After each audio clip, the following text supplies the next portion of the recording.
Good morning, and welcome to the concluding day of Kevin's Song 8th Annual Conference on Suicide. I'm Jennifer Margraf, Executive Director of Kevin's Song. In addition to those present in the ballroom at St. John's Resort in Plymouth, Michigan, welcome to the many people who are watching on Facebook Live. We also want to thank the many partner organizations that have graciously co-hosted this live broadcast. Before we move forward, I'd like to take a moment to thank the Joseph J. Lawrencell Memorial Foundation for its generous support in making our conference, and particularly today's event, possible. Thanks are also due to Detroit Public Television, which will be producing this event and live streaming today's keynote presentations. Many of you here today share the special kind of grief that comes from losing a loved one to suicide. Or you may be here because you have survived a suicide attempt, or looking for support as you walk a journey that includes struggles with suicidal thoughts and impulses. Or you may have come for a combination of reasons, including all of the above. However you came to be here, and whatever you hope to find here, welcome. When John and Gail Urso first conceived of Kevin's Song this conference, they knew they wanted to fill some very specific needs. More attention is being paid these days to our country's suicide epidemic, but that wasn't the case when they lost their son Kevin and when they founded Kevin's Song. As survivors of a loss of suicide, though, the Ursos also wanted to include space for others to share their experiences. And to our minds, the Kevin's Song Conference wouldn't be complete unless we were also here to support those who have survived suicide, whether an attempt or the struggle with mental health challenges that include suicidal thoughts. Saturday at the Kevin's Song Conference is a place where those of us who have lost loved ones or who have struggled with mental health issues can come to find support. We have a number of presentations for you this morning. Our first presentation will be from Father Ron Rollheiser, who will provide a faith-based discussion, Suicide as an Unheard Cry from the Soul, followed by a presentation by Scott Tishmer, a survivor of suicide attempt. Speak the unspeakable, the stories we tell ourselves, the stories we tell each other. And loss survivor Latoya Bond with her presentation, Speaking of Love. Then, following a short break, we'll hear from Barb Smith on Healing Together, Surviving a Loss to Suicide. We now bring you a recorded message from Catholic priest, columnist, and professor Ron Rollheiser.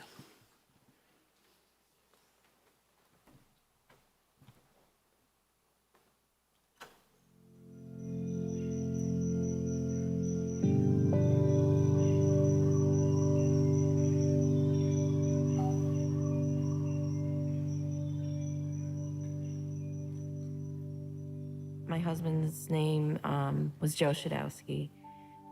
October of 2018, maybe for a year or a little more, we noticed changes in his personality and his mental health. There was something going on with Joe. The warning signs that we see now were not clear before, included a very short fuse, really hot temper. Miles, he was very connected to people. He had a lot of empathy, but he would take on people's problems instead of really caring for himself. He made some very impulsive choices, especially the last 6 months of his life. Now, in retrospect, I wonder if some of those impulsivity signs were something that we could have helped him more.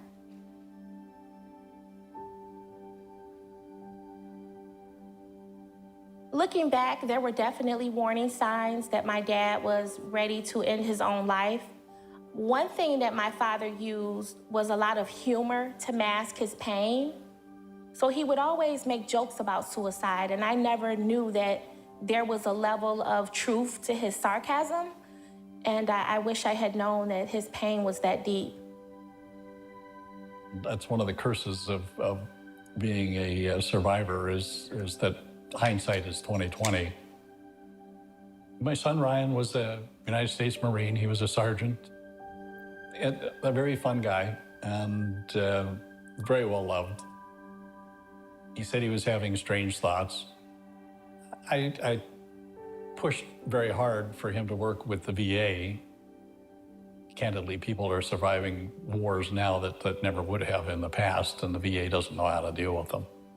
The day that he died by suicide, he had just seen his psychiatrist that morning.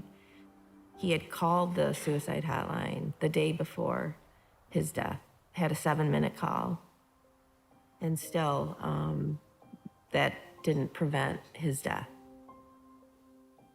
If we could have comprehended that Miles had the ability to take his own life, we would have done many things differently. Those things would have included getting the outside professional support that a person like Miles needed, but wasn't able to ask for. It really needs to be discussed at just the youngest level possible. Like, there's no age that is too young. If I were the Secretary of Defense for the day, I would institute a reverse boot camp. That soldier needs to be deconstructed and equipped to go into civilian life, and that's just not happening. For those who have lost someone, I would encourage them to shift your attention from grieving what you've lost to celebrating the time that you had with your loved one.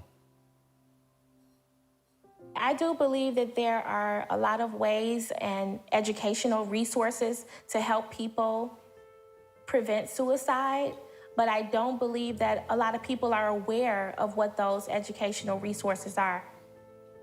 As advocates, we need to work harder at letting people know where the help is available. In January, Kevin Song had its annual conference. And the day they set aside for families and loved ones of suicide victims happened to coincide with Joe's birthday. I have 3 kids. We all attended. I felt emboldened, supported in talking about Joe's death just head on, that we weren't hiding anything, that we didn't have anything to be ashamed of. Kevin Song Conference was a mind-blowing experience when it comes to how comfortable people were speaking about suicide and working to prevent suicide. And that's how we're going to change the stigma. I believe that my dad should be remembered for the way he lived and not the way he passed away. Gail and her husband, John, trusted me with their sacred mission, and I'm here to help them fulfill the mission of putting an end to suicide.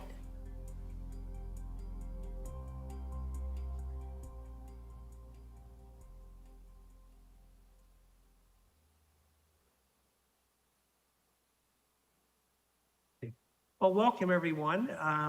My name is Father Ronald Rollheiser. I'm an Oblate priest, missionary, and I've worked the last 40 years with suicide, not so much in prevention, but in people who are dealing with grief and losing loved ones to suicide.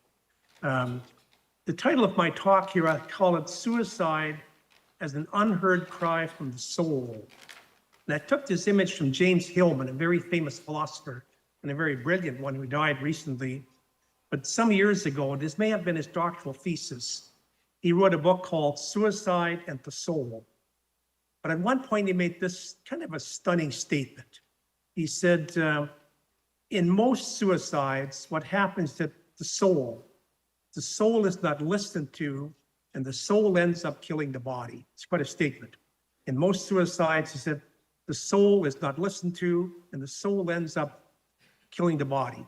Then he adds this, he says, both the churches and the therapeutic community, they don't get it. He said, the churches are always trying to save the soul, and psychology is always trying to fix the soul. And he said, a soul needs neither to be saved nor fixed. It needs to be listened to. Now, that's the image I want to start with. And I want to draw out a parallel between our physical health and our physical bodies and our mental and our emotional soul or mental capacities. First of all, people are born very unequally, say physically. Some people are born and they're very robust in their health. Some people are born and they're very fragile in their health. That's also true emotionally and mentally. Some people are born and they have a robust mental health. Other people are born and they're more fragile or they're deeply wounded. And then the second parallel, when your body has symptoms, there's some kind of pain or some kind of whatever, nausea or whatever, we hear that and we have to act on it. If you don't act on a symptom, eventually the body will collapse. Now, Hillman's point is the soul is the same, our psyche, and that is too often we are not hearing the pain of the soul. We're not, and eventually the immune system breaks down. What happens in a body, the immune system breaks down, you die. What happens in our mental base is sometimes our mental immune system breaks down, and we call that suicide. So I want to talk a little bit about just understanding suicide. In my experience, both in reading, but in dealing with people, and I deal with people virtually every week. I deal with a family who's lost somebody to suicide. I just had lunch 2 days ago with somebody whose wife died by suicide, and so on. And always in terms of we still struggle as a culture to even say the word. It's interesting when you read obituaries, you never read that somebody died by suicide. They say, well, died tragically, died suddenly. So we can't even put the word out there because we have a lot of really emotional things about it.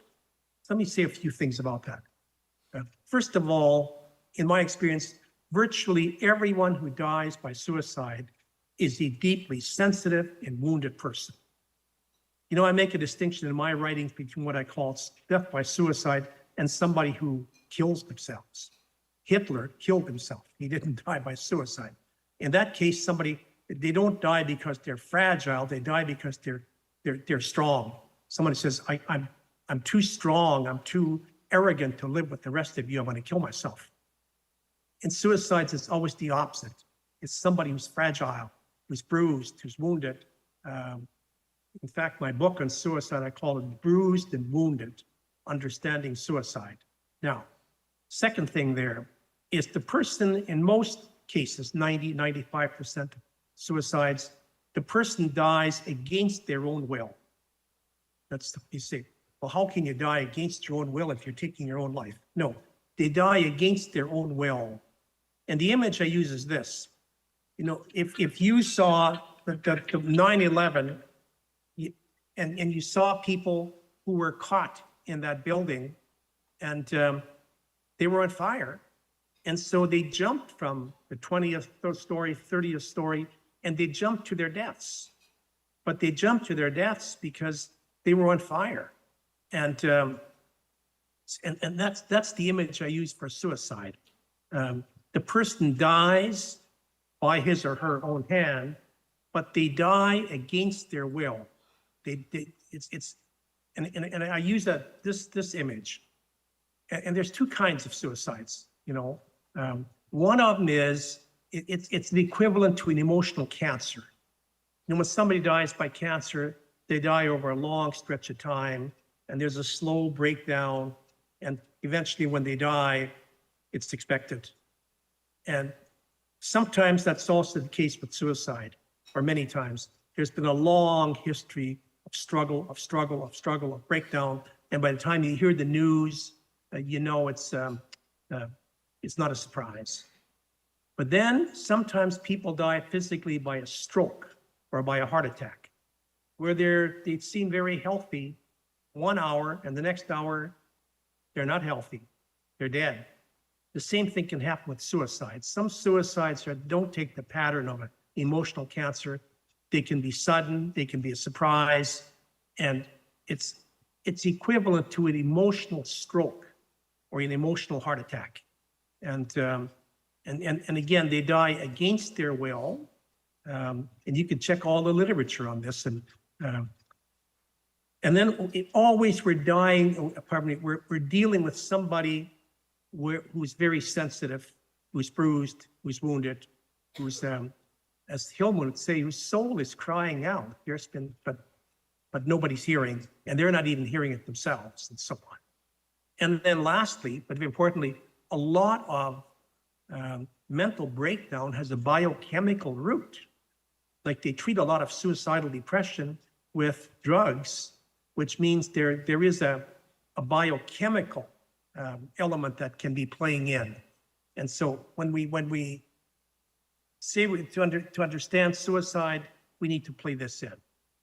Now, the next point I want to make is those of you who survive, who have a loved one die by suicide, I always say you got to give yourself a double permission. First of all, you have to give yourself permission to permission not to second guess. Invariably, when you lose loved one by suicide, there's always the second guessing. If only I had been there. If only I had stayed another hour. If only I had been home today, and so on. The very anatomy of the disease is it's going to happen when you're not there, and that's just the anatomy of suicide. They take pains to arrange it so you're not there, and so we shouldn't ever, kind of punish ourselves. If only, if only, if only. There's no if only. So we need to stop second guessing. And secondly, we need to also give ourselves permission, at least for a while, to be angry.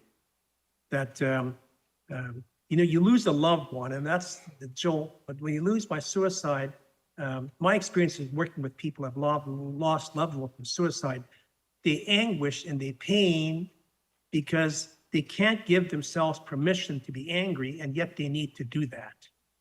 Just give you an example. Just 2 years ago, I presided at the suicide of one of my younger cousins, okay? And his brother, who was just a rock of strength for the family, working through this. And we had a beautiful celebration in which we celebrated this person's life and his color and all the wit and stuff he had done. And we truly celebrated his life. And then after it was all over, his brother came to me and says, that was just wonderful to celebrate that. I said, but right now I'm so angry, I could kill him. How could he do that? I'm just so angry, I could kill him. Those feelings will come, and give yourself permission to do that. Those feelings will leave after some months or some years, but initially, don't strain yourself further by not giving yourself permission to feel what you feel.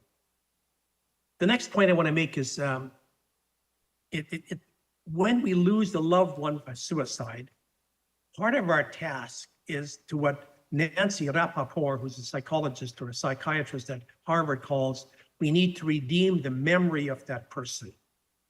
Nancy Rappaport wrote a book on her mother who died by suicide, and the book was called In My Mother's Wake. And she lays out something that I tell all people I'm working with suicide to do. And that is, after the jolt, after the shock, after the anger, after the grieving, start redeeming this person's memory. And what I mean by that is this. What happens so often with suicide is after a person dies by suicide, pictures come down, their name isn't mentioned, and there's it's kind of almost like an asterisk at their name, so that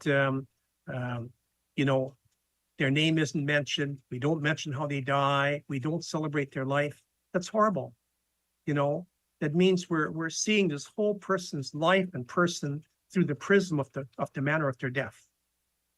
I went to a funeral here some years ago of a priest who had been a very famous Hispanic theologian, many honorary doctorates, and had done so much for the Hispanic community, but he died by his own hand. He died by suicide. And I went to his funeral, and there was this hush, just this hush about, well, God understands or whatever. But I thought, had he died by cancer or heart attack, we'd have been celebrating the wonderful things about this person's life. And instead, we're hushing, I have in my library right now just a whole series of books of people who have written about their spouses or their sons or their daughters who died by suicide, in a way to redeem their memory. You know, I recommend that book by Nancy Rappaport called In My Mother's Wake.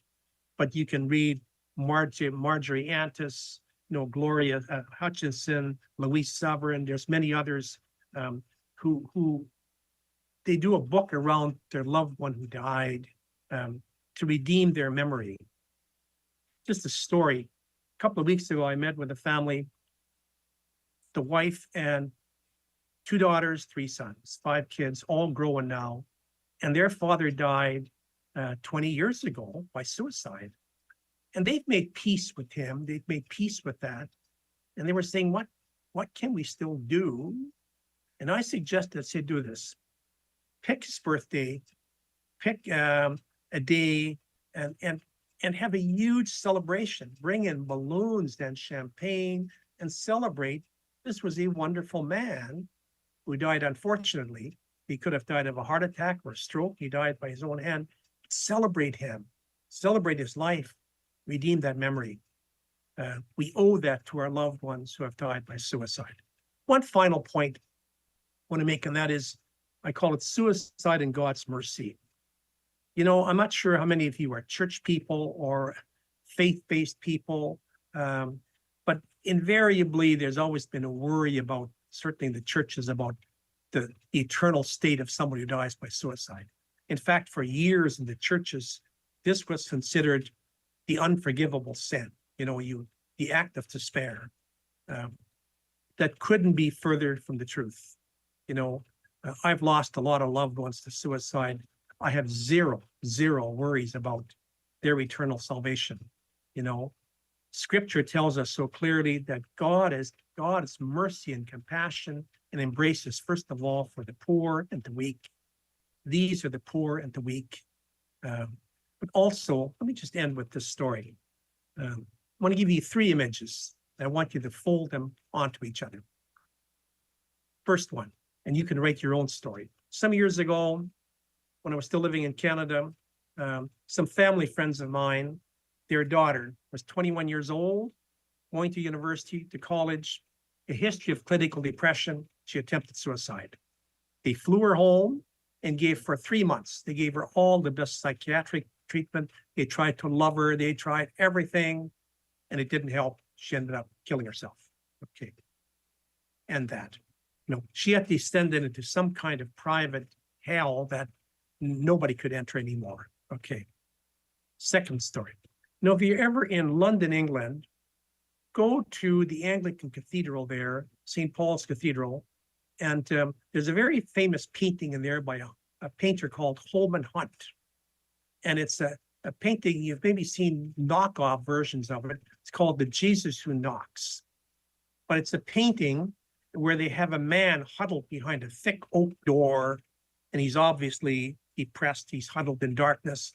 And you have Jesus outside with a lantern, and Jesus is gently knocking on the door, but there's only a knob on the inside. So the painting is saying, he has to open the door. God is outside, but you have to open the door. Okay? Now, hold that. Take the Gospels and take the Gospel of John. In the Gospel of John in chapter 20, they say, the morning that Jesus rose from the dead, they said the disciples and all the church, they were huddled in a room with the doors locked because they were afraid. They said, and Jesus came right through the locked doors, stood in the middle, breathed out, he said, peace be with you. Back to the first story. You can be sure that young woman of 22 who died, huddled in fear, that when she woke up on the inside, God was saying, peace be with you. The most consoling thing about all Christian doctrine is that God can go through walls we can't go through. And when we are helpless, which we are a lot of times in suicide cases, we can't reach these people anymore.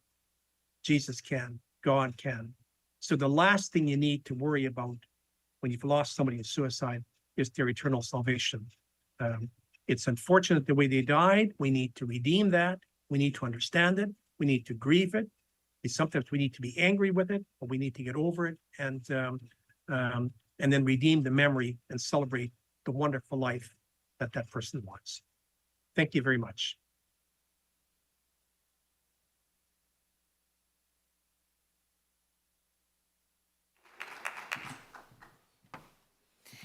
Thank you, Father Rollheiser.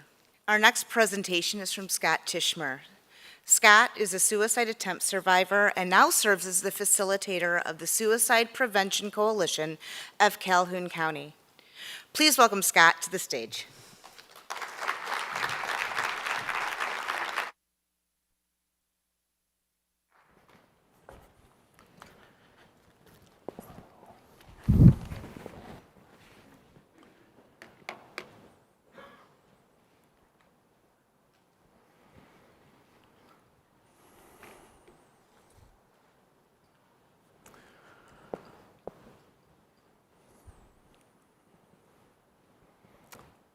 I would like to start today by reading a devotion, a meditation, if you will. No man is an island, entire of itself. Every man is a piece of the continent, a part of the main. If a parcel be washed away by the sea, large or small, the continent is the less. Any man's death diminishes me because I am involved in mankind, and therefore never send to know for whom the bell tolls. It tolls for thee. You may have heard some of these phrases. For whom the bell tolls, you might even be thinking of Hemingway, but this John Donne, Devotions upon Emergent Occasions. No man is an island. That's a thought I'm going to come back to. We all have a story. So today, the subtitle for my presentation is The Stories We Tell Ourselves, the Stories We Tell Each Other. And essentially, I'm going to try to squeeze in two presentations into one. So the stories we tell ourselves, that's going to be me sharing my story with you.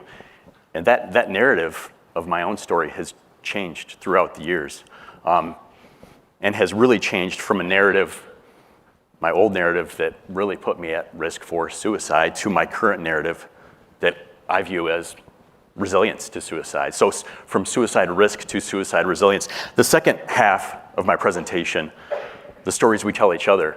I am certainly going to share my story with you, but then I want to talk about why it's so important, what we are doing here today, those of us that are sharing our stories with you. But we all have a story, so I'd like you to take a moment just right now to think about, what are the narratives that you tell yourself? And if you were up on this stage today, what is the narrative of self you would be sharing with us? November 9th, 2017, does anybody know where you were on that date? I can tell you where I was. I was on my way to this conference, the very first time I came to Kevin's Song. And as I was driving here, this is kind of a blurry picture. As I was driving here, this song came on the radio, has kind of a funny title, 1-800-273-8255. Some of you might remember that song by Logic. But it gave me inspiration as I was coming here. And I was driving to this conference on my own. I didn't know anybody else that was coming here. This was within the first year where I was asked to co-chair the Suicide Prevention Coalition in Muskegon County. So I was excited, I was nervous, didn't really know what I was in for. Since then, Kevin's Song has become a family. That first time, I remember I was at a presentation. There was one woman in the audience that shared about her loss. And I think it touched everybody that was in the room that day. And afterwards, when we had a break, I went up to her and I just shared, how meaningful it was, what she shared. And we started to chat a little bit. And at some point, we talked about, she asked me what brought me to the conference. And I think when I got to the point of sharing, well, I survived a suicide attempt, it kind of looked like her facial expression just kind of went blank. Or at least that was my perception, that just kind of the look and the silence. And I thought I shouldn't have said that.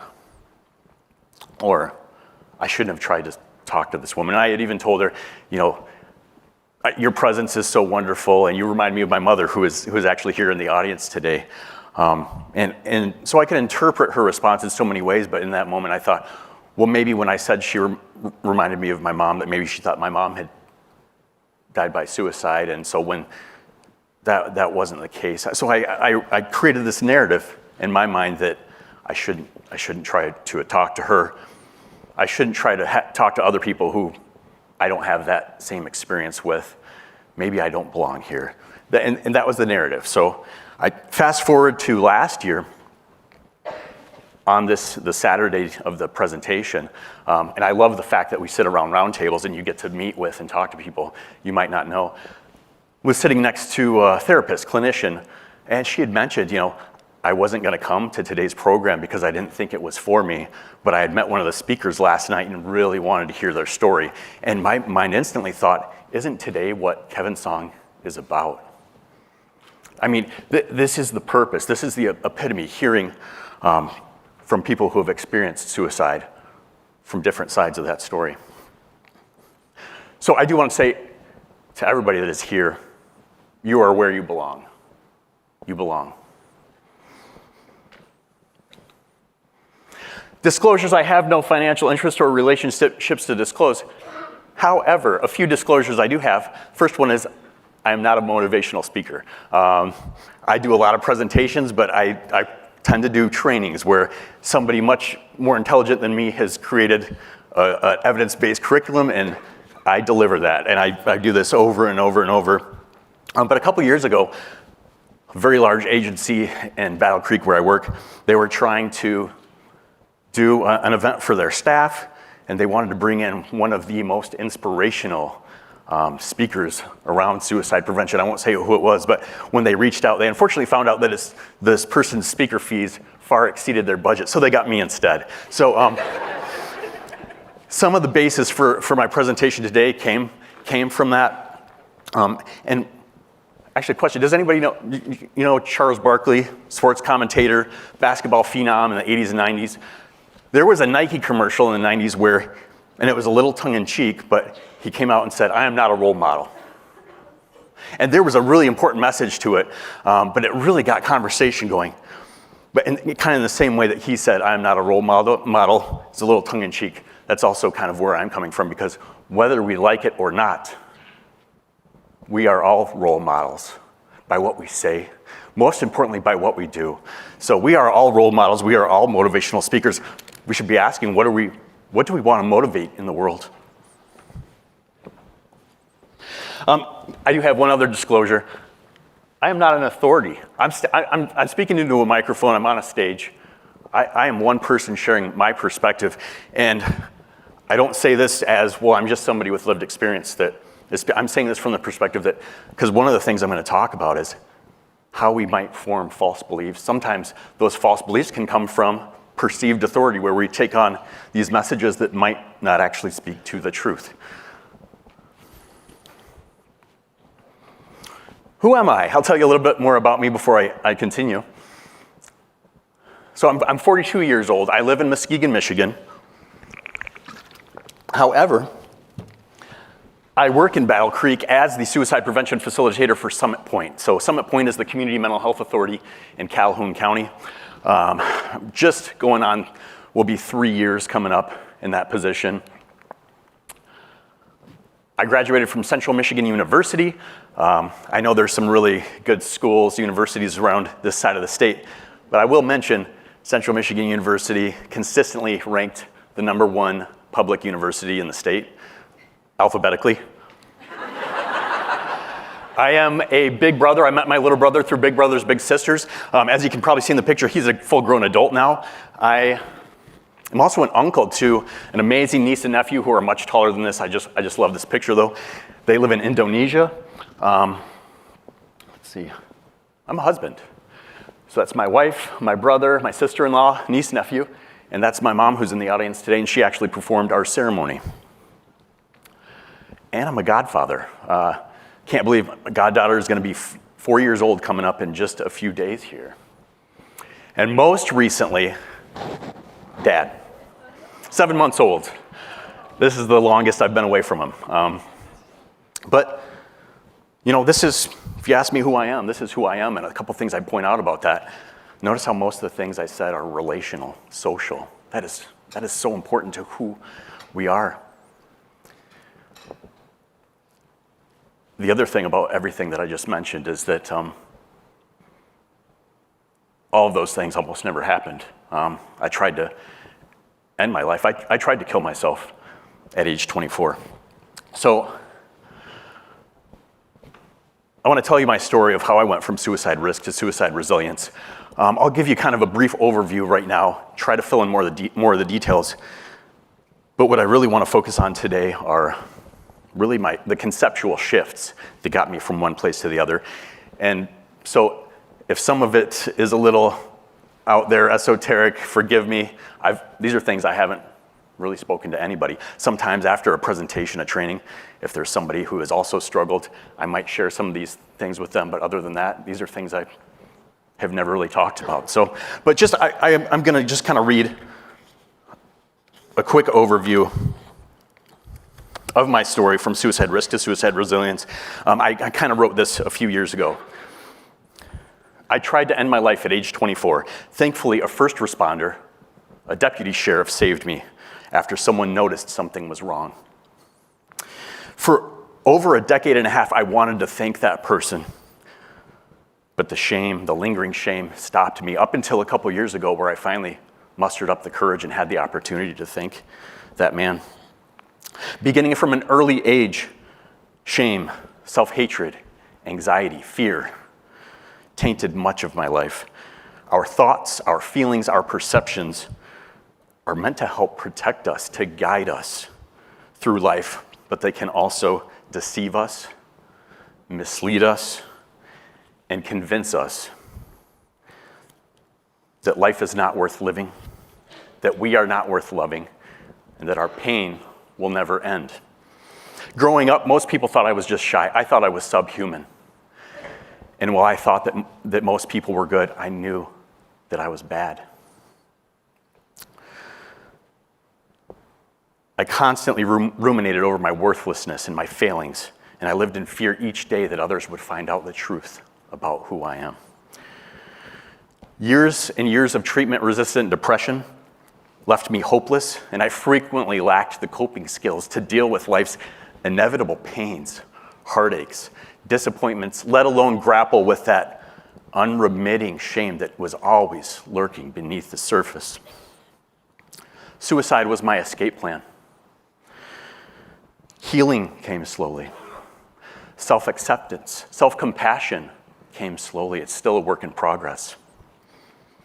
I now understand that thoughts are just thoughts.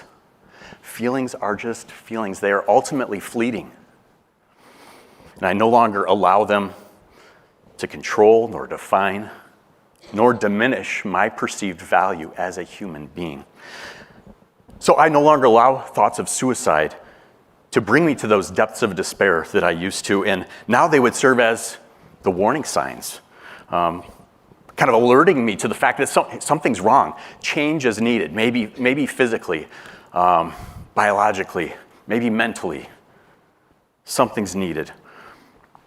I still have backup plans, escape plans, if things become unbearable again, but suicide is not one of them. So I wrote that a few years ago. I actually wrote that because one of the things I did in Muskegon was help organize an event every September. And unfortunately, and this was when public speaking was much harder. It's still hard today, but much harder than it is today. But with COVID, we kind of had to go to another format, and that's when I wrote that. But a little bit more about, this is my family, so wanted to give you some fashion from the early 80s to late 80s to early mid 90s. My mom, Sandy, who's here, my dad, Ron, and then my older brother is Sean, and he's the one that's in Indonesia right now. So I was born in Ashtabula, Ohio. My family moved to Whitehall, Michigan when I was about 7 or 8 years old. That's where I graduated from high school. And I would say pretty unremarkable childhood. My brother was a really good role model. Loving, caring parents had us involved in all sorts of different things. But I want to kind of take you from how I got from, you can't judge a book by a cover, but I'm not looking at these pictures and seeing the risk that ultimately ended up being there. So I kind of want to share a little bit more detail from how I went from suicide risk to suicide resilience.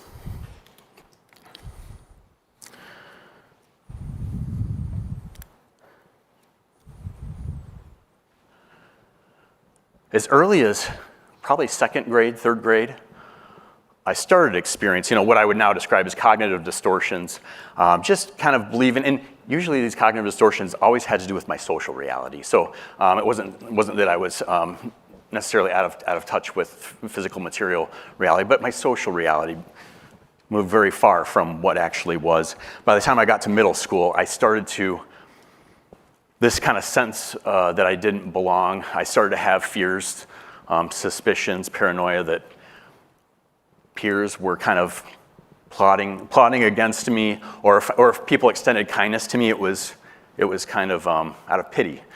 So kindness was either pity or I was somehow being set up for future humiliation. This is how my mind worked. These were thoughts I didn't dare or care to share with anybody, so they continued as I got older. By the time I was in middle school, junior high school, just stepping outside my door, going to school each day was painful. Again, each time being amongst my peers, teachers, an opportunity for them to see how bad I really am. Painful. Social anxiety. And part of what went along with that social anxiety, I would describe as an unfortunate perfectionism. So there was this perfectionism, which not only, there are two things involved in that for me. Everything has to be a certain way, right? There's like a certain way, and nothing's ever going to be good enough, and nothing I can do is ever going to be good enough. So by the time I got to fifth grade, I realized I learned one skill, not a good skill, but one skill to kind of deal with that, avoidance. So I got into these cycles, perfectionism and avoidance. So I used to play basketball. Forgive the sports metaphor, but you've probably heard the saying, you miss 100% of the shots you don't take, right? That was not, my belief was, if I don't shoot, I can't miss. That was how I lived my life. If I don't shoot, I can't miss. I can't let them see me screw up. I can't let them see who I really am. So that was from an early age. By the time I got to junior high, my parents noticed how withdrawn I had become. They eventually got me, I had seen multiple therapists. I was eventually put on antidepressants. It was difficult. By the time I got to high school, that's when I first started having thoughts, not just that I didn't belong, but maybe I didn't belong on this earth. Around age 14 is when I first started having thoughts of suicide. And I didn't tell anybody. And guess what? Nobody was asking. I think the really frustrating thing is I was in behavioral health treatment. I was on psychotropic medications. I was in counseling, seeing a counselor. I wasn't telling anybody. Nobody was asking. I make it through high school. And if I were to look back, what were the signs? My parents obviously noticed this isolation, but we didn't come from a family of social workers, mental health professionals. We didn't know. They didn't know. They thought, well, he should talk to somebody. That makes sense. And if I looked at outwardly, the only real signs that I would have been struggling, probably that I quit basketball after 10th grade because that was a passion of mine.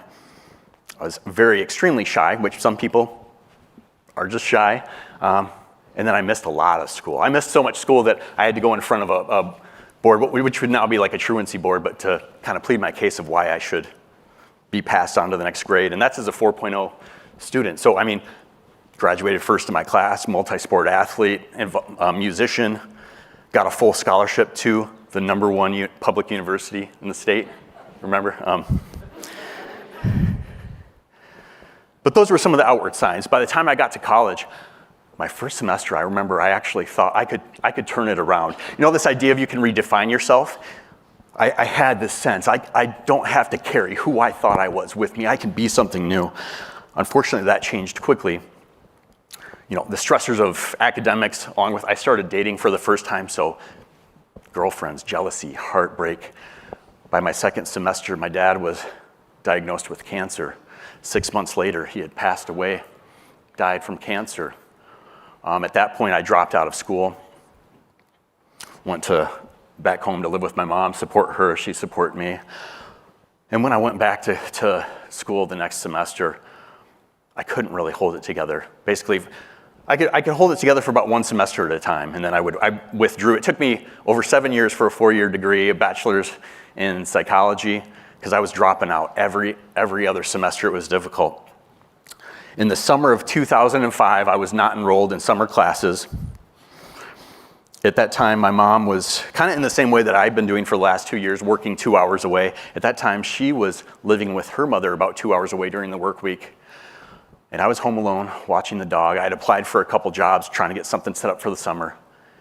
And I just had the thought, you know you're going to kill yourself eventually. Why start something new? Why start something new? And that was part of my thinking in my teens. I'm never going to live to see 20. Once I pass that, I'm never going to live to see 25. I'm never going to live to see 30. I don't think that one anymore, but that was my thought. And I thought, why start something new? You know you're going to kill yourself eventually. And that's what set me off.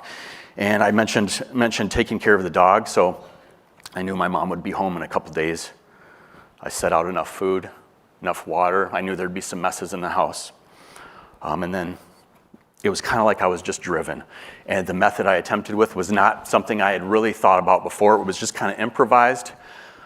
I did have the thought, I knew I didn't want my mom to be the one to find me.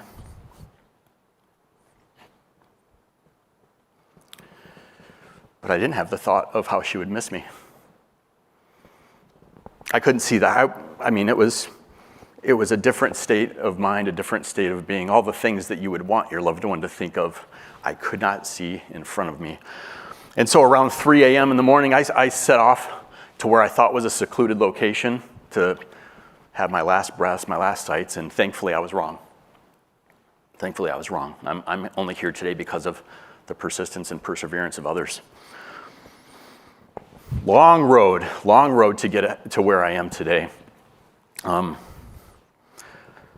do want to talk about the things that helped.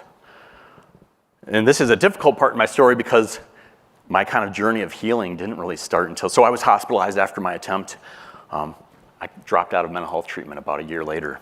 And I didn't really finally start to find healing until after I was outside of that, the mental health infrastructure. And there's more to the story here, so please don't think I'm going to a point that I'm not. But it wasn't helping me. The treatments weren't designed for what I was going through. And part of what also led to my hopelessness was, so I had tried medication after medication after medication. I got this label of treatment-resistant depression. To me, I heard those words, that phrase, that was the nail in the coffin for me. What hope do I have? So I continued to struggle even after going out of treatment. There were some close calls. And I had some aborted attempts prior to and after the attempt that I'm sharing with you. Eventually, I moved out to Idaho. So my mom primarily grew up in Michigan. My dad was from Idaho. I moved out to Idaho. He had 5 brothers. I wanted to get to know my family better, really get to know my uncles, his brothers. And while I was out there, I got a job at a children's home, which was the first job that had anything to do with my degree in psychology at all. I got a job at a residential treatment at children's home, and it was the first time I had a sense of purpose. First time I had a sense of purpose. Unfortunately, I never really got on my own 2 feet out there. I was basically couch crashing, living off the generosity of friends and family. So I eventually moved back to Michigan, but I found another job in residential treatment with a very different population. But again, I had a job with a sense of purpose, and the really important thing is, part of my job, I had to teach these psychosocial groups to others. Teaching them skills from things like cognitive behavioral therapy, dialectical behavior therapy. One of the most important ones that helped me, acceptance and commitment therapy. And while I was teaching some of these skills, I was learning the concepts for myself. So when I said I didn't have healing until I stepped outside of mental health treatment, not the whole story there, right? But I started learning these things for myself, helping myself, opened up a whole new world. A few years later, I got a job for community mental health in Muskegon, and I decided I was just going to start saying yes to things. And this is coming from a person still with pretty intense social anxiety. I just started saying yes to things. Yes, I'll be the United Way campaign coordinator. Yes, I'll be involved in this initiative. I'll be on this committee. Yes, I'll join the Suicide Prevention Coalition. And shortly after I joined, it happened to be right around the time there was a national movement about lived experience. And I saw this webinar where they said, if you're doing suicide prevention work, you need to have voices of people who have been there themselves. And I remember sitting in that webinar, I was with a friend, a coworker, watching this same thing. We were watching together, and I remember thinking, I'm passionate about helping others, preventing suicide. I don't know if I want to talk about my story. I don't know if I can do that. What will my peers think? What will my coworkers think? It took me a while. Eventually, there was an opportunity where I spoke in public. I shared my story actually in the community right across the river, across the bridge, Montague, Michigan. And I shared my story at an event. And then afterwards, and it went okay, but I worried, did my old classmates, who heard about this? Who was in that audience? A lot of anxiety about that. But I mentioned a job with purpose. I mentioned learning those skills. One really crucial thing that has gotten me to the point where I am is the fact that I shared my story. It was no longer this shameful secret that I carried around with me. Not only did it reduce the shame, another advantage of that ended up being, if I were to find myself in another difficult place, now I feel like I could ask for help from anybody. Whereas before, it took me probably till I was about 30 years old where there was one person I could ask for help from. She's sitting right up here. And even then, it wasn't like I was saying, hey, I'm thinking about suicide. It would be something like, I need your help. I'm not doing well. She knew what that meant. Took me till I was 30 to be able to get to that point. But once I started sharing my story, so much easier and so many more lifelines that I could reach out to as a result. So that's just kind of, again, an overview of how I got to the point of attempting suicide to where I am today. But I really want to talk with you about some of the concepts, the shifts, conceptual shifts that I've made in that time. Going back to no man is an island. So I felt isolated. I felt alone. Lonely. Nobody is ever going to understand what I'm going through. I use that phrase subhuman. It was almost a sense of this kind of, I'm an alien. What I'm going through is somehow not human. That's different. It's wrong. So this combination of uniqueness and badness. That was my experience. So John Donne said, no man is an island. Paul Simon says, I'm a rock. I'm an island. But if we examine the words of that song, which I actually find to be moving poetry, we might see a different picture. A winter's day in a deep and dark December, I am alone, gazing from my window. To the streets below, on a freshly fallen, silent shroud of snow, I am a rock, I am an island. I've built walls, a fortress steep and mighty that no one may penetrate. I have no need of friendship. Friendships cause pain. Its laughter and its loving I disdain. I am a rock, I am an island. Don't talk of love. Well, I've heard those words before. It's sleeping in my memory, and I won't disturb the slumber of feelings that have died. If I never loved, I never would have cried. I am a rock, I am an island. I have my books and my poetry to protect me. I am shielded in my armor, hiding in my room, safe within my tomb, in my womb. I touch no one, and no one touches me. I am a rock, I am an island. And a rock feels no pain, and an island never cries. Not quite what we might have expected from the title. And interestingly, John Donne, prior to writing the work I referenced earlier, he wrote, there was a category of literature called paradoxes where you kind of bring counterintuitive elements and try to argue for them. He actually wrote something kind of arguing that suicide is not always a bad choice or the wrong decision. And he was, again, it was in this type of literature where you're taking an absurd point and trying to work around it. And he eventually he sidestepped the equation by talking about martyrdom. But even then, I don't think the world needs martyrs. I think the world needs our altruism. But he was a person that had experienced suicidal despair. So that is why his words resonate with me. No man is an island.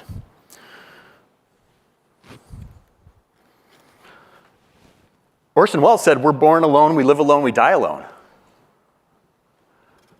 But if we look at that, and I didn't know who this was attributed, a lot of people attribute this to Orson Welles. I used to have the phrase for a long time in my head, you're born alone, you die alone. It was just the sense, nobody is ever gonna understand, I'm the only person that's ever gonna be inside my mind. I have no way to communicate what is going on to other people. But I mean, if we examine this, we're born alone. Raise your hand if you birthed yourself, right? One person, or we live alone. Even take the most self-made man, self-made, self-reliant individual. Maybe they live off the grid. They're probably still using tools that somebody else made. They're using skills that somebody else taught them. I mean, no man is an island.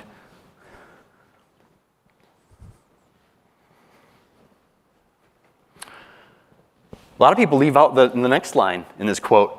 Only through love and friendship can we create the illusion for the moment that we're not alone. So I can take some important meaning from this if we look at that together. But I think we can also take another perspective. We're born as one. We live as one. We die as one. Only through isolation and disconnection do we create the illusion for the moment that we are alone.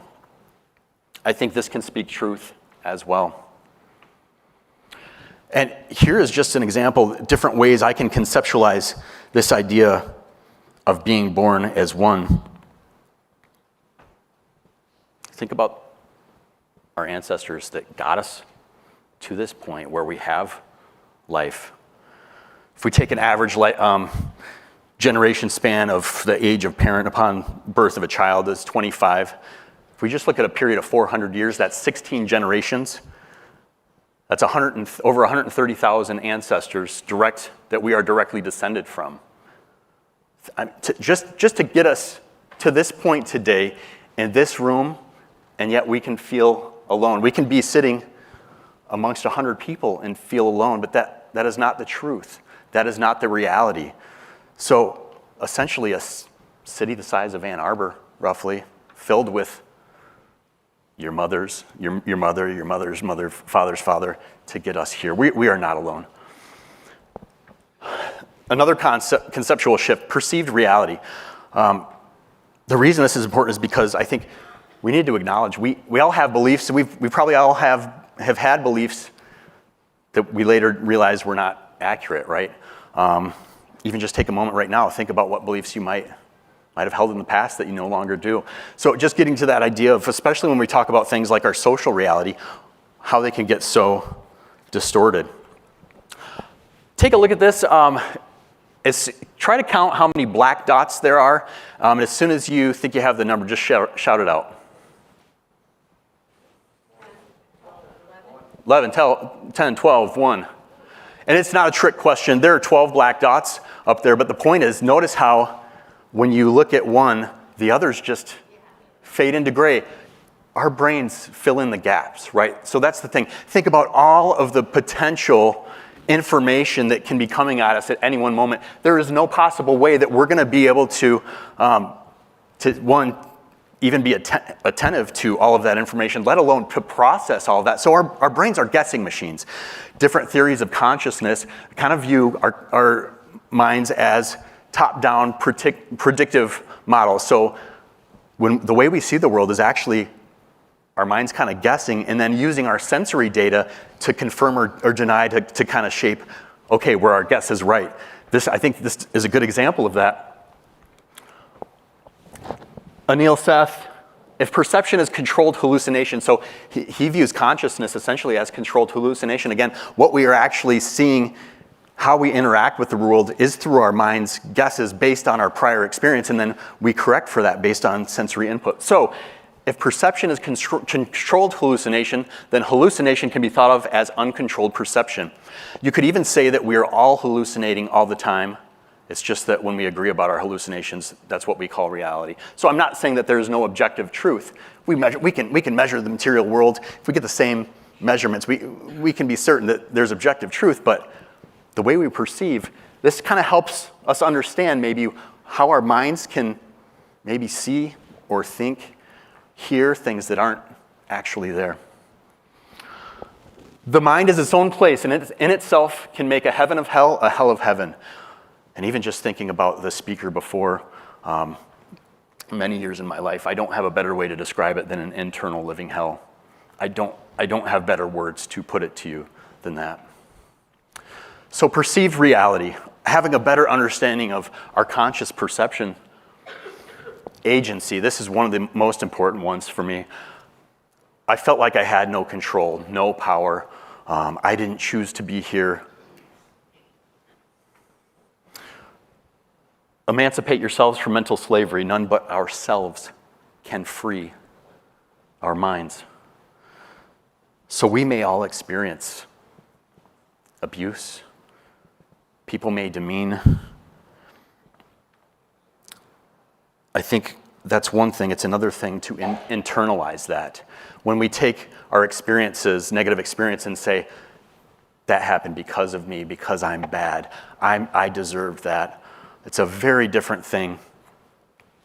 For me, through my thought processes, I kind of became my own abuser. Through my thought process, I became my own oppressor. This is probably my favorite quote in this presentation. You have to want it. Such a simple phrase. That was my tennis coach in high school. You have to want it. 5 words. Those 5 words caused me a lot of existential angst. And here's why. Every time he would say that, all I could think is, but what if I don't? Where does that leave me? How am I to proceed? Should I quit? I just felt so stuck. What if I don't? What do I do? Because I felt like I was just kind of, all my actions, my existence was in this stream of basically a causal chain that I have no ability to wiggle out of. It was determinism, fatalism was the framework that my mind was stuck in. Schopenhauer said, man can do what he wills, but he cannot will what he wills. Again, kind of a sense that we can do what we want, but we don't get to choose what we want. Again, I'm stuck. But I have a riddle for you, a question. Can man do what will shape what he will? You might have to think about that for a second. It's kind of goofy. Can man do what will shape what he will? My answer is yes. I might not be able to have full control over what thoughts I experience right in the moment. I certainly can't control the past, but what I do today is going to can shape my thought processes from the future, can shape my behaviors for the future. Humanism. So I will share with you, I grew up going to a church, and when I started to go through confirmation classes, it didn't make sense to me. I declined to join. So I very much value religion, religious traditions, rituals. And I think in certain ways they can be superpowers for us, but I have never felt like those were my beliefs, but I did always believe in humanism, the idea of innate human value, innate human worth, innate human dignity. I didn't realize, however, there was one person who I thought about in complete contradiction to those values. I didn't apply that to myself. I want to bring up, so just imagine there's a brand new scale, an assessment tool to try to predict suicide risk, life worth living scale. And this scale, imagine it's so new that I just made it up right now because I did. But imagine we have this scale and we ask a person questions, maybe about their adverse childhood experiences. Maybe we ask about how large their family is, how many people are in their social network, what job they do. We'll kind of give rating scales for all these things, how many children they have. We'll even ask them, how many sexual partners have you had? How frequently do you have sexual relations? We'll ask about how much money do you make? What zip code do you live in? And then what's your income relative to the zip code income? And we'll get all these data points. We'll even measure attractiveness. We'll rate you on attractiveness, your height, your weight, your BMI. We'll plug this all into a computer. AI can probably do this eventually, and we'll figure out who's at risk by suicide, and we're going to call it life worth living scale. Does anybody see a problem with any of that? So there's the obvious problem, but here's the biggest problem to me. There is a false presupposition just in the way this is framed. Thomas Joyner kind of even spoke to this yesterday if you were in his session. In Life Worth Living, there is, if we think about dialectical behavior therapy, one of the things is helping people create lives worth living. That is a very different thing. That's saying that is internal to that person, and it's our job as supporters to help them create lives worth living. It's another thing entirely different to say that it's external. So sometimes when we talk about things like social determinants of health, when we talk about adverse childhood experiences, and we're saying that almost that these things are destiny, that it's outside of people's control, what we need to do is empower people to have that kind of internal locus of control. I'm in the driver's seat. So that's just one thing. We need to be speaking to people from a point of agency, going back to that, but also false presupposition. So if I were to ask you all right now, have you quit smoking yet? Have you quit smoking yet? Some of you might be able to answer that question yes or no. Some of you who've never smoked are going to say, I can't answer that question. There's a false presupposition. Life worth living, if you believe in intrinsic human value, there is a false presupposition even in this thought process. So here's what I'm going to say is, it is really important that we meet people that are suffering with an empathic stance that normalizes what they are going through. It is a completely different thing to affirm and validate a false presupposition, a cognitive distortion. So when we speak, we just want to make sure that we're not perpetuating something that's not true. Or at least it's not true to my tightly held values. When all is said and done, how you treat people is how you treat people. That includes how you treat yourself. So when I talk about suicide, when I talk about suicide prevention, I try very hard. I don't I don't talk in terms of morality. I don't talk in terms of ethics. I do feel very confident to say that I think suicide is a mistake. Suicide is a grave mistake. I feel comfortable saying that, but I'm not going to speak about it in terms of ethics or morality. But I do think we can leverage our own moral intuitions, and I think we can leverage our moral reasoning just by including, okay, if you value your behavior, you appraise your behavior based on how you treat people, if you're not including yourself in that equation, you're making a mistake. You're not living up to what your values are. So that's the purpose of this statement. So I mentioned I'm not a motivational speaker. Getting ready for today, I tried to gear up by looking at some motivational posters. Any of you remember these from the 90s? And I thought, what better way than to prepare for today than to try to make my own motivational poster. And I will be selling these after I won't.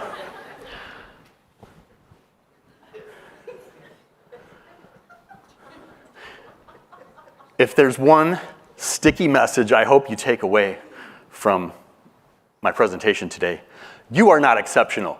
You are not exceptional. You are not exceptional.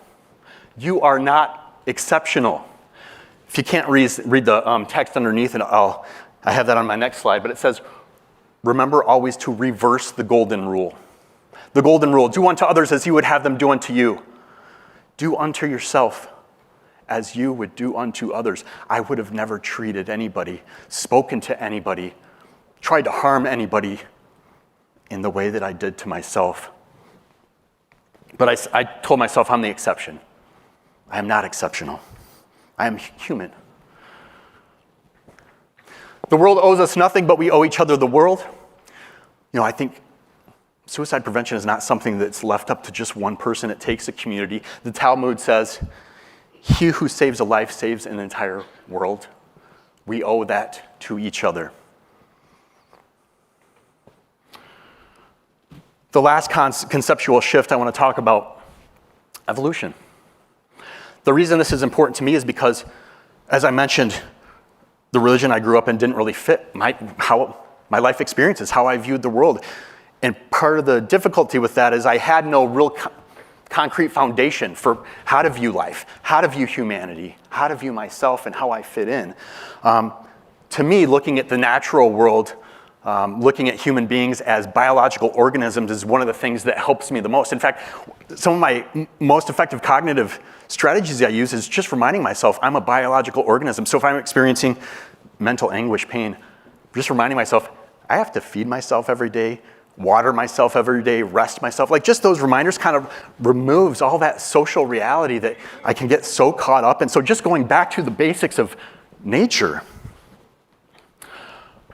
So this, I'm going to quote from Harold Kushner, renowned author, rabbi, wrote When Bad Things Happen to Good People. Before I read this quote, so my second year of college, I was in a class called Death and Dying. This was one of the assigned books. My dad was diagnosed with cancer. I kind of dealt with that with a lot of denial. Everything is going to work out. It's going to be all right. And I told myself, no, I'm in this class, Death and Dying. It's good I'm here. I can stick through it. I eventually withdrew, but I did read this book. Pain is the price we pay for being alive. Once we understand that, our question will change from why do we have to feel pain to what do we do with our pain so that it becomes meaningful and not just pointless, empty suffering. Making meaning from pain, making meaning from our experiences. I do think it's important to address why do we have to feel pain? We could look at this from multiple angles, but one really important was it's threat detection, right? Pain keeps us alive. That's why we have pain. It keeps us alive. It protects us. Quote from Randolph Nesse, evolutionary psychiatrist, life without pain or anxiety seems attractive, but it would often be short. I'd say truer words never spoken. Pain, anxiety, those are our warning detections, right? Helps protect us, but unfortunately very unpleasant, right? That's a part of life. Life entails mortality. Life entails risk. Life entails pain. We could also look at pain from a philosophical perspective. Lao Tzu from the Tao Te Ching, being and non-being create each other. Difficult and easy support each other. Long and short define each other. High and low depend on each other. Before and after follow each other. Therefore, the master acts without doing anything and teaches without saying anything. So think about the yin and the yang. Good only exists if there's bad. Otherwise, we wouldn't have that word. So they define each other. Nesse also said, we are the beneficiaries. He's talking kind of about social networks, social altruism. We are the beneficiaries, but we also bear the costs. Social anxiety and constant concern about what others think about us are the price we pay for deep relationships. Our capacity to feel grief is another. If we didn't, rather than altruism, I would also use the word love. That is the price for love.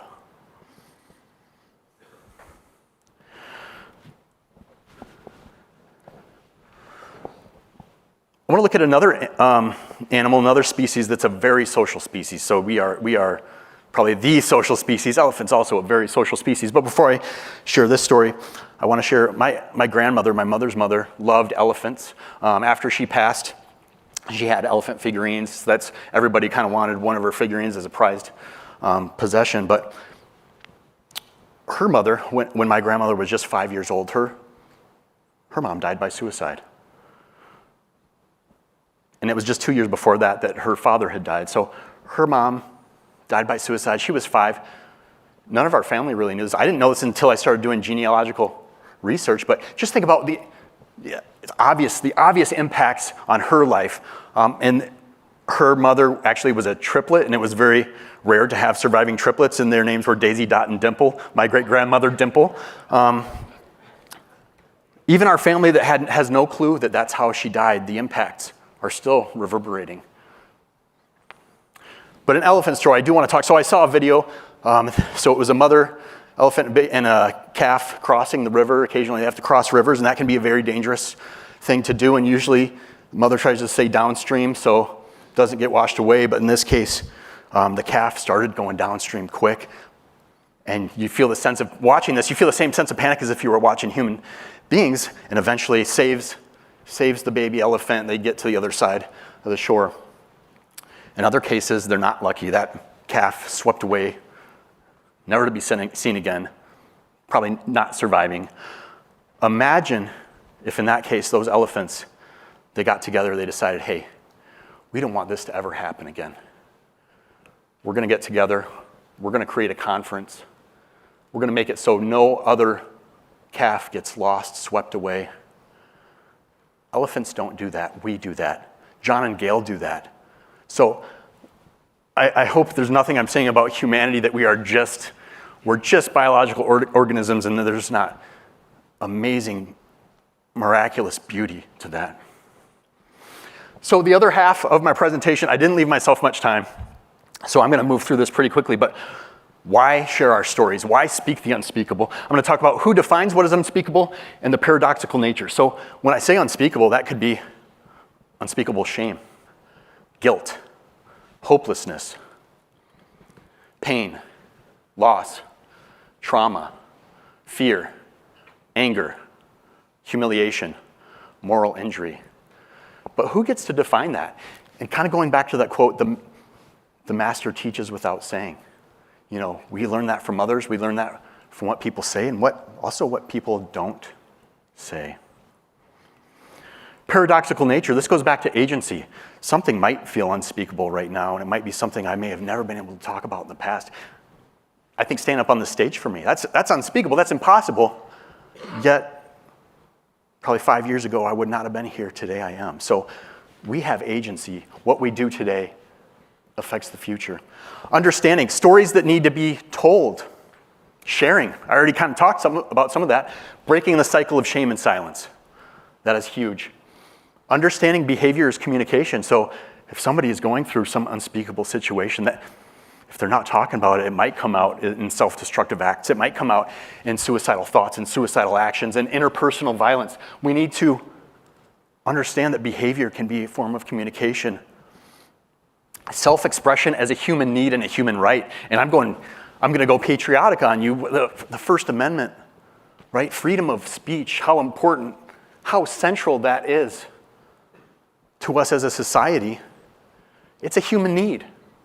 And then reality testing, again, I started developing these distorted thoughts, never told anybody about it, so there was nobody to help correct that thinking. Belonging, stories that need to be heard from the other end. Changing the narrative. Here's the thing, suicide, it's amazing that we're here talking about this multiple days in a row. There's been news coverage.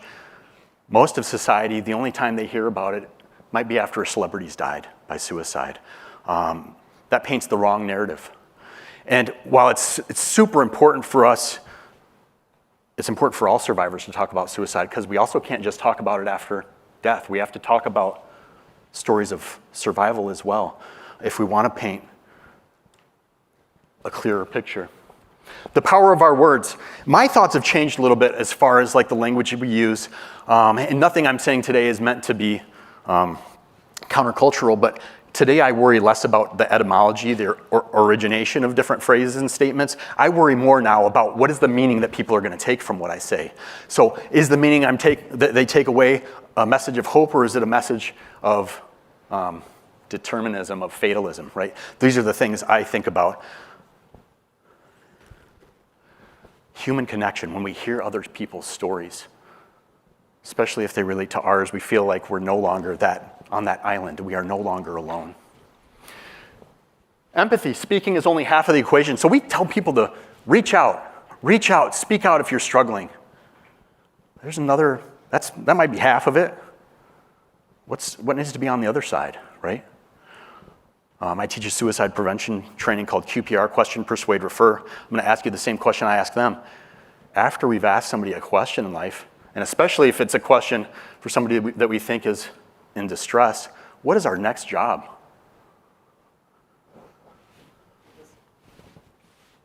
Would you mind saying that again? Listen. Thank you.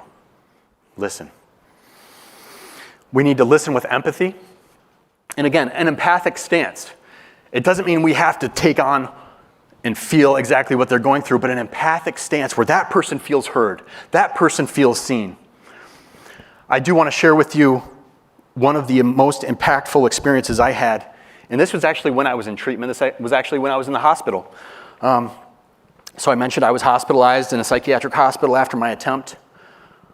There was one interaction I had, just the memory of that interaction, I think saved my life. I mentioned I had some aborted attempts later, saved my life just from the memory of this. So I was in the hospital, sitting in a chair at the edge of the room, overlooking the common area.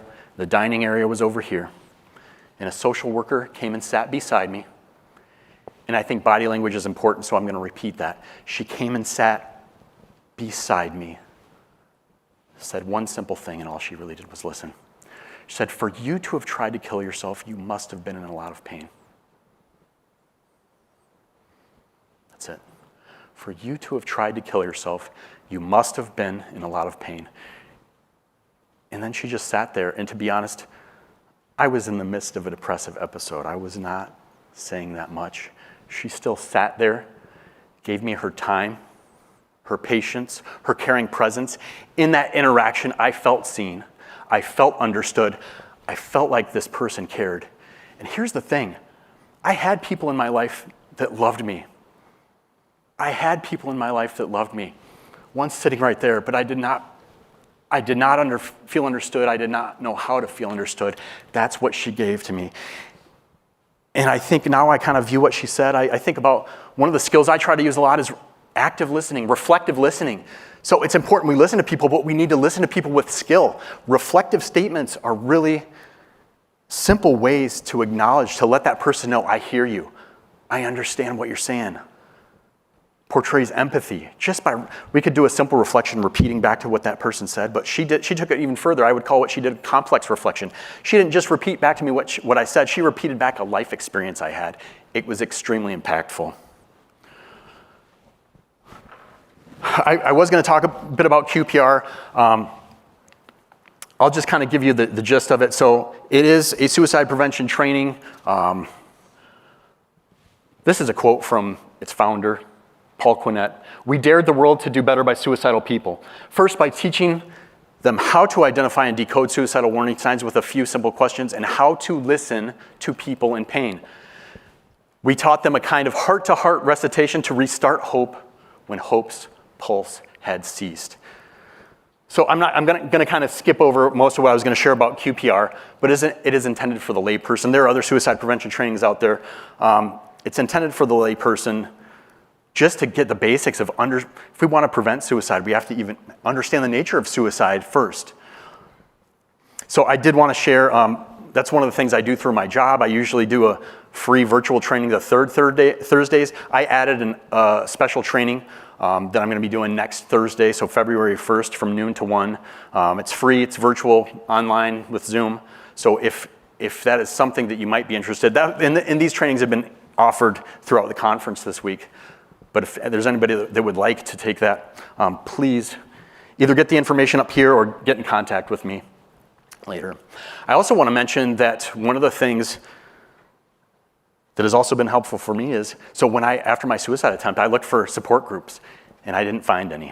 When I found survivor of suicide support groups, you all know what those groups were for, right? They were for lost survivors.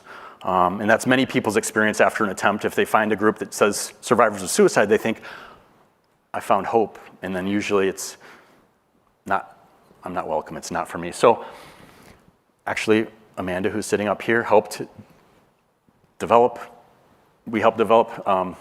attempt survivor support groups together. We've been meeting since 2018. With COVID, we went to virtual, so that's something still going on.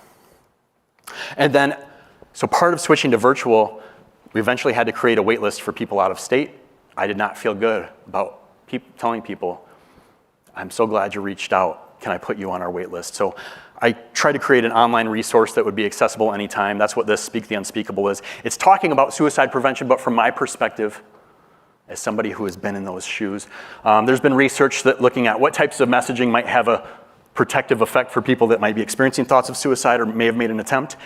It's kind of a no-brainer. Hearing stories of survival, of coping, of help seeking can do that. And I don't have a bunch of time to go through the rest of my slides. There were 4 additional concepts I wanted to go through, but I'm actually going to jump to the last one that I feel. No, I'll do 2. Hope. We create our own narratives. So this was a piece I wrote a few years back, what I mean when I say suicide is preventable, words of a suicide attempt survivor. No person on this earth is beyond hope, not one.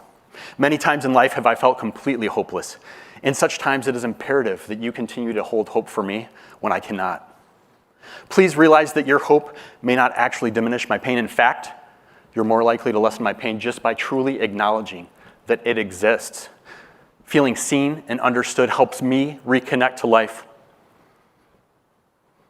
No person on this earth is destined to die by suicide. including me. Your hope matters. Suicide is preventable. So that when I say suicide is preventable, that is what I mean. That is where I'm coming from. So I want to jump to the last concept here. So culture.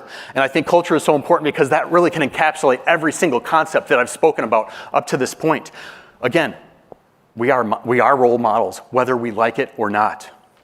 So the shared beliefs, values, and practices that are passed from one generation to the next within a social group, we create our reality together. To those who would tell others to reach out, I say, live by example. To those who have suffered loss, who are looking for ways to honor loved ones, I say, live by example. And most vitally, to those who have experienced suicidal despair and who may have at times struggled just to stay here with us, I say, live by example. Live by example. Live by example.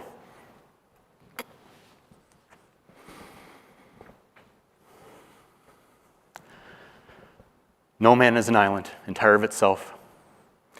Every man is a piece of the continent, a part of the main. If a parcel be washed away by the sea, large or small, the continent is the less. Any man's death diminishes me because I am involved in mankind. Therefore, never send to know for whom the bell tolls. It tolls for thee. Thank you.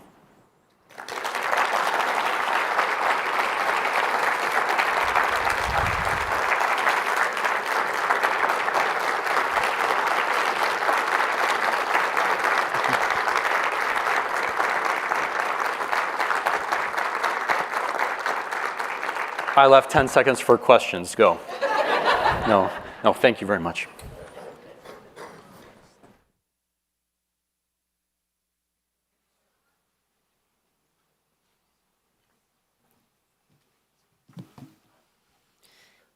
Thank you, Scott, and thank you for living by example. Our next presentation is from LaToya Bond. LaToya is a suicide loss survivor. She's a legal professional, media host, author, and mental health and suicide prevention advocate. She is also a very valuable member of the Kevin Song family as a board member. Please welcome LaToya Bond.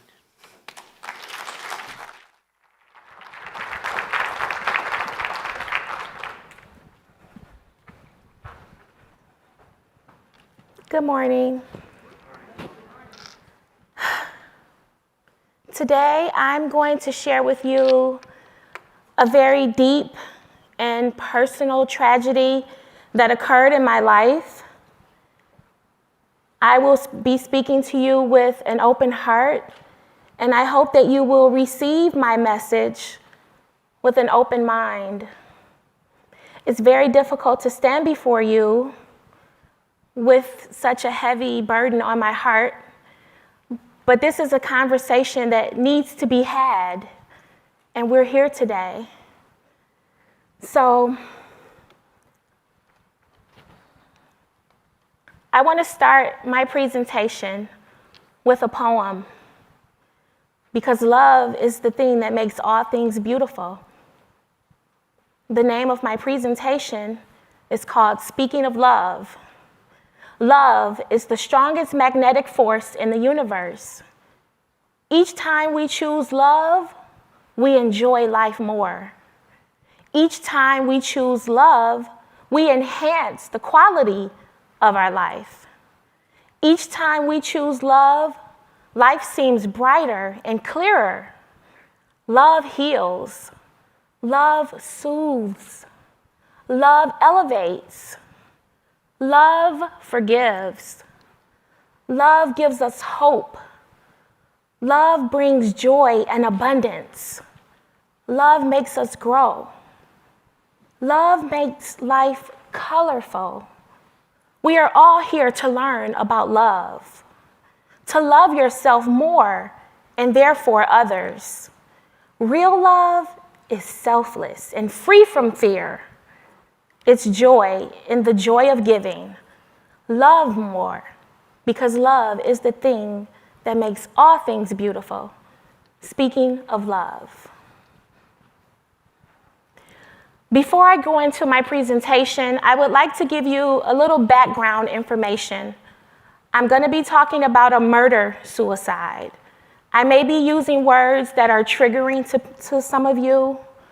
It's a very emotionally deep situation. So if at any moment, if any of you need to step away to get a cup of water, to take care of yourself, please do so. You can get up and just walk away if it becomes too heavy-handed for you, because my number one concern is you, the people who are here before me today. 3 years ago, on the morning of March 2nd, I woke up in the middle of the night.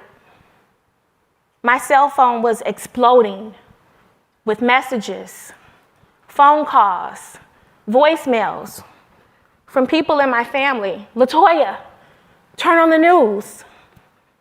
You won't believe what's happening in your family. And I want to share with you the news story that changed the course of the rest of my life. Well, tonight, family and friends are grieving over the loss of lifelong friends who rekindled their friendship and got married just last year, only to have it come to an awful end last night. Sterling Heights police are still investigating the deaths of Elizabeth and Herman McAlpin in what appears to be a murder-suicide. Jim Kurtzner, live at the condo complex where they live near the corner of 16 Mile and Shaner, talking with family and friends. And Jim, a lot of family and friends inside Broadcast House as well. This one hits close to home. It does, Glenda, and as the word spread, one word, shock. A neighbor found Elizabeth inside the front door here, then went inside to make the rest of the shocking discovery. They went in the house and found him upstairs in the bedroom with a self-inflicted wound. Take a look at the happy photos of Elizabeth and Herm McAlpin at their wedding last May. They were friends back in the 1970s at Kettering High School. Herm even coached kids in basketball at this Southfield Rec Center. Liz and Herm went through their separate adult lives, had families, went through divorces. Fate would bring them back together just a couple of years ago. Herm's younger sister, Lexine, tells us they just made it through very tough times. Liz was with Herman as he fought prostate cancer and recovered from that. And they got married last year, May the 25th, on his birthday. And they seemed to be very happy. He always talks about his beautiful wife. So this is just so hard to believe that this would actually happen. And Lexine tells us there were other health issues in the family, but nobody saw this coming.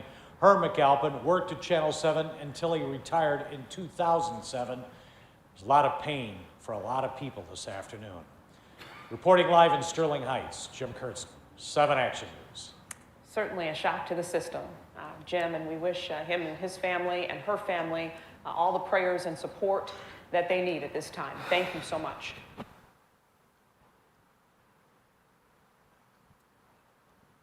So, can you imagine waking up in the middle of the night to watch, to hear, to learn that the man you've known as your father your whole life, my dad, he was a wonderful person. My father was the first to go to college in his family. Born and raised in the city of Detroit, he developed a love affair with the game of basketball at a young age. And that love affair helped him earn his way as a sports star for Wayne State University. He was the shortest point guard on the team, but he could slam dunk the basketball with either hand. He went on to work for WGPR TV 62, which is the first Black-owned radio TV network in America. He hosted a sports radio show called Speaking of Sports. So when my father died, I knew that I had to do something to honor his memory. I don't know much about sports, but I know about love. And so the title of this presentation is Speaking of Love, after my dad's award-winning radio program, Speaking of Sports. So how could a man with such a decorated career, he eventually left WGPR-TV 62 in Detroit, and he started working for Channel 7 News, where he was a decorated employee for over 30 years. He won awards. He lived a great life. He was a wonderful father. How could this happen to someone like him? By all outward appearances, he was a happy man. He had a great life.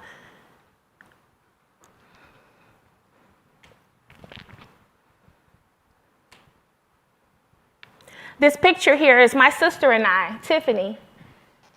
And my dad, we went to Fridays one day. Friday is his favorite restaurant. Oh yeah, let's go there. I want to go to Fridays. He was always full of energy, full of life.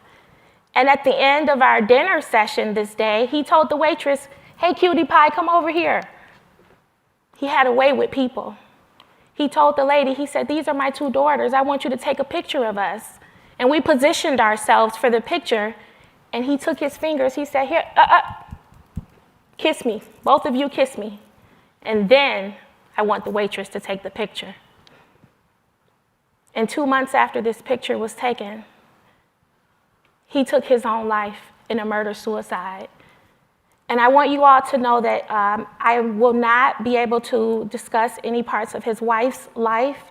The couple had only been married for 9 months, and I don't have permission from her family to talk about her. But what I will say is that she was a beautiful person. She loved my dad. She was in all four of his corners.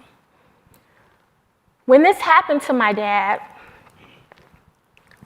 I didn't see it coming. No one saw this coming. But with suicide, as I learned from Greg, hindsight is 20/20. Now that this has happened, I do remember the warning signs. The first one was depression. My father struggled with depression, feelings of unworthiness. He was actually under a doctor's care for mental health challenges. Alcohol abuse. My father loved enjoying the pleasures of excessive alcohol.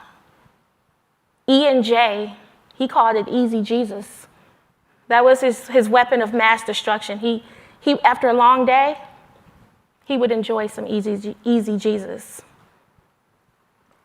We have a family history of suicide in my family. My father had a nephew that he was very close to at one point in his life growing up. He helped raise this young man, and the nephew passed away in the very same manner that my dad passed away many years prior to my dad's death. And I don't think my dad ever got over the fact that he wasn't able to save his nephew from the demise. My father also lost a best friend when he was in his 20s who died in the same manner. So there was a history of suicide with my dad. Situational crisis is another warning risk factor that I didn't notice. At the time of my dad's death, he had just had the gastric bypass surgery, and he had lost a tremendous amount of weight. But his mobility was different. Being a former basketball star, now you're mobile, you're not as mobile, you've got physical health challenges. All of that contributed to his demise, his sadness, his brokenness, his feelings of unworthiness. Career pressure. Working for WXYZ Channel 7 was the love of his life. He loved his job. But as he got older and younger people started coming in, his feelings of inadequacy started to develop. He wasn't as tech savvy. He didn't know how to manipulate computers and things of that nature. So those were things that burdened him down. Giving away prized possessions. That was another thing I didn't know what that meant. My father had some very precious things that he started giving away at one point.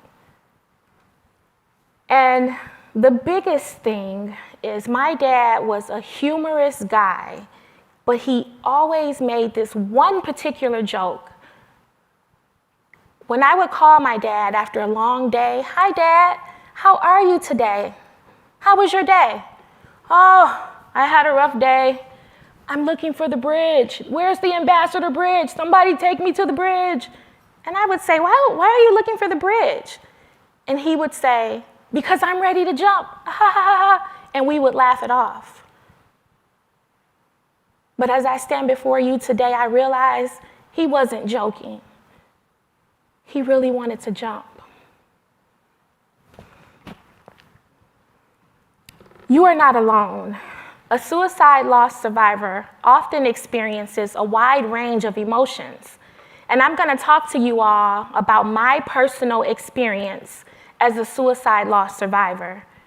Every person grieves differently. There's no right or way to grieve. We all grieve at our own pace.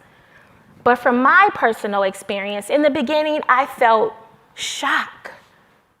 Watching the news story, I was just shocked. I couldn't believe that my dad lived on the opposite side of the news camera his whole life, and to be on the other end and for his life to end that way was completely devastating for the entire family on both sides. It felt like a dream. I developed severe sadness. I felt so guilty. Why didn't I save him? Why wasn't I there to help him? If I had been there that night, maybe things would have been different. I beat myself up. I'm embarrassed by what he has done. I was ashamed to take someone else with you. How could you do that to her? She didn't deserve that. What happened? I had all these questions in my mind. I felt rejected and abandoned. He took his life, but I'm your oldest daughter. I wasn't worth staying here for. What about me? Why would you do this? Loneliness. Suicide loss survivors, we experience a depth of loneliness like no other. I felt lonely in my pain because a lot of people turned their backs on me. No one really cared about my situation. They just wanted to hear the gossip, the story, the news story. Oh, what happened? What did he do? But nobody really took the time to see if I was okay. So I felt lonely. And eventually I sunk into a deep depression, and I ended up in the hospital for 3 days. I have been an independent, self-sufficient woman my whole life. And to be in a hospital where doctors were telling me, "You can't go home, Ms. Bond, your blood pressure is extremely high, and we can't let you leave until we get your blood pressure down." And it was in the hospital, after those 3 days of being there, that I decided I have to turn my life around. My father wouldn't want me to die after him because there were moments when I wanted to die. I wanted a daddy-daughter reunion. Thoughts of suicide were prevalent in my mind. What's the point of living? People are going to judge me anyway. Oh, that's the girl whose father killed his wife and then killed himself. Look at her. This is what I had to face. And I was ready to go. But I turned it around. And I'm standing before you today. I want to talk to you about 10 resources that have helped me survive as a suicide loss survivor. Every person's pathway is different, but these are some really resourceful tools that I use to help me make it another day. Number 1, seek professional help. Facing your grief alone will make the healing process much more difficult. Talk with someone. It can play a vital role in sorting out your emotions and your pain. Do not isolate yourself. With my dad, his funeral was on a Sunday, and 3 days later, we went into the COVID-19 lockdown. So isolation was very difficult because I couldn't go anywhere. I had to suffer in silence, being isolated. So if you can avoid isolation now that COVID is over and we're back into the real world, get out there, seek professional help. Number 2, educate yourself. I knew what suicide was, but I didn't know the meaning of suicide. Educate yourself. Take a mental health first aid course. This education will help you along your journey of healing. Prior to my dad's passing, I knew very little about suicide, the subject of suicide. I've learned that suicide is a mental health crisis, and it does not discriminate. Suicide can happen to anyone. Being a suicide loss survivor can be a lonely journey, but if you educate yourself, I joined Kevin's song. They helped me. If it wasn't for Gail and John's mission, I don't think I would be standing here before you today. I wouldn't. It saved my life. Number 3, suicide loss survivors, we must engage in acts of self-care. Grief can be damaging to your immune system and overall health. Go to the gym, fix your hair, put on a fancy pair of earrings, order a nice cup of coffee, go for a walk. A fresh pair of pajamas on a day when you're just lounging around the house can make a world of a difference. For me, once a month, I take myself on a small shopping spree. I go to a local TJ Maxx. I allow myself a budget of about $25, and I buy little trinkets, nice little magnets or piece of ceramic, just something. And it's not so much the object that I'm purchasing, it's the 30-minute drive in the car, the open road, the solitude. It helps. You need that. Do not let your loved one die in vain. Number 4, this is one of the most important ones. Please, no matter what, if you've lost someone to suicide, don't let them die in vain. Do not let that suicide be the last memory of your loved one. Become an advocate. Join Kevin's song and support other local nonprofits. Take part in media publications. Engage in podcast interviews. Participate in suicide prevention walks and activities. Be a voice for the voiceless. Turn your pain into a greater purpose. Speaking of love, be an instrument of love. Open your heart to spreading more love. People who feel love and people who have a lot of love around them are less likely to have suicidal thoughts. Participate in random acts of kindness. Help a neighbor with their grocery shopping. Bake a pie for your coworker. Call a sick friend and offer to do their laundry.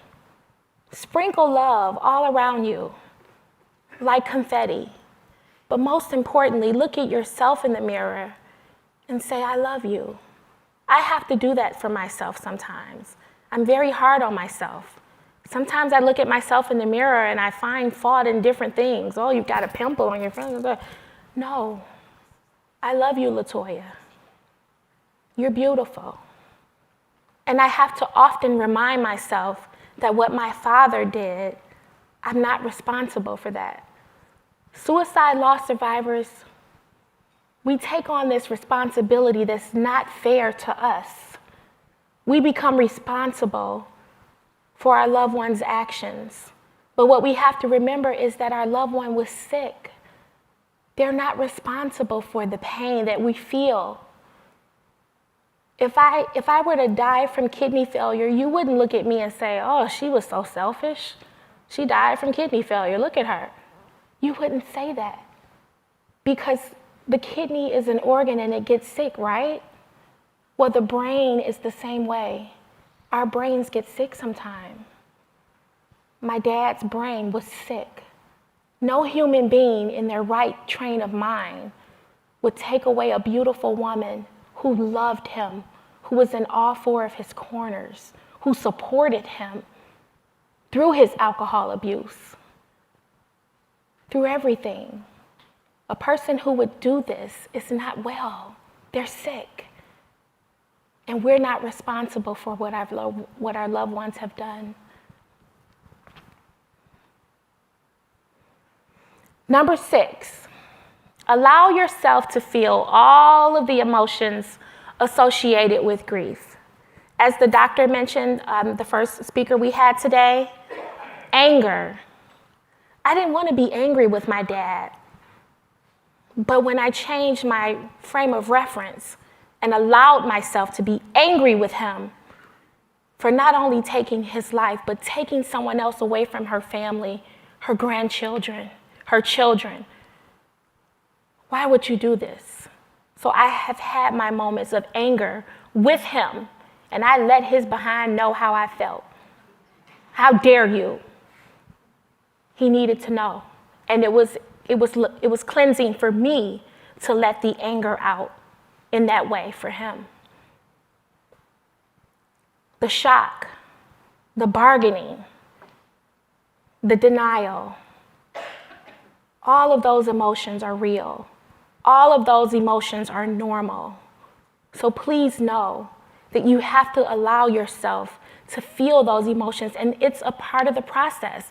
In order for you to get better, and in order for you to step forth and live a quality life, you've got to go down that path. You've got to let yourself feel that. Writing a goodbye letter, number 7. This is very important because when a person takes their own life, they leave behind so many unanswered questions. There are things I would love to say to my dad that I'll never get the opportunity to say. I have emotions and feelings about what has happened I'll never get to say. But writing a goodbye letter to your loved one, to let them know how you feel, what you loved about them. I loved everything about my dad. I was proud to have a father like him with all those accolades behind his name. A prominent man. I remember as a little girl, my father would come to pick me up, and he would come in the Channel 7 vehicle and take me to McDonald's. Like, how cool is that? Like, none of my friends' dads did that. They were electricians and plumbers. My dad was a news cameraman, okay? And I was proud to have a father like him. And I don't know if he knew, but I thought he was the smartest man I've ever met in my life. My father loved to speak in front of audiences. Like, I feel like I'm walking in his gift right now because he loved to speak in front of big audiences. Whether it was a funeral or a community event, he never had a problem going before an audience and speaking. So write a goodbye letter to your loved one. And when you write the goodbye letter, take your time and write it. But I also would like to encourage you to make a connection with someone that you trust, whether it's a family member, a friend. Make a private appointment with that person and take your goodbye letter with you. Read the letter aloud in front of this person that you trust. And I would say take a box of Kleenex with you too. Read it in front of that person aloud, in private. And then I want you to take the letter, fold it back up, and keep it in a safe place. This is one very resourceful tool that you can use to help you along your journey of healing.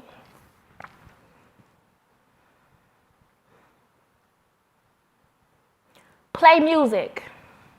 Number 9. This is something that I do quite frequently. Music has a fourth dimensional quality, and it releases the soul from imprisonment. It makes difficult things seem easy to accomplish. As a Detroit native, my dad loved the Temptations and Eddie Kendricks. He thought he was Eddie Kendricks himself. He really did. He would always sing Eddie Kendricks music. So what I do is I play music that my dad enjoyed, and I think of him, and it helps me stay connected to him because I don't want to lose my connection to my dad. I don't. So I play music. I play songs that he enjoyed.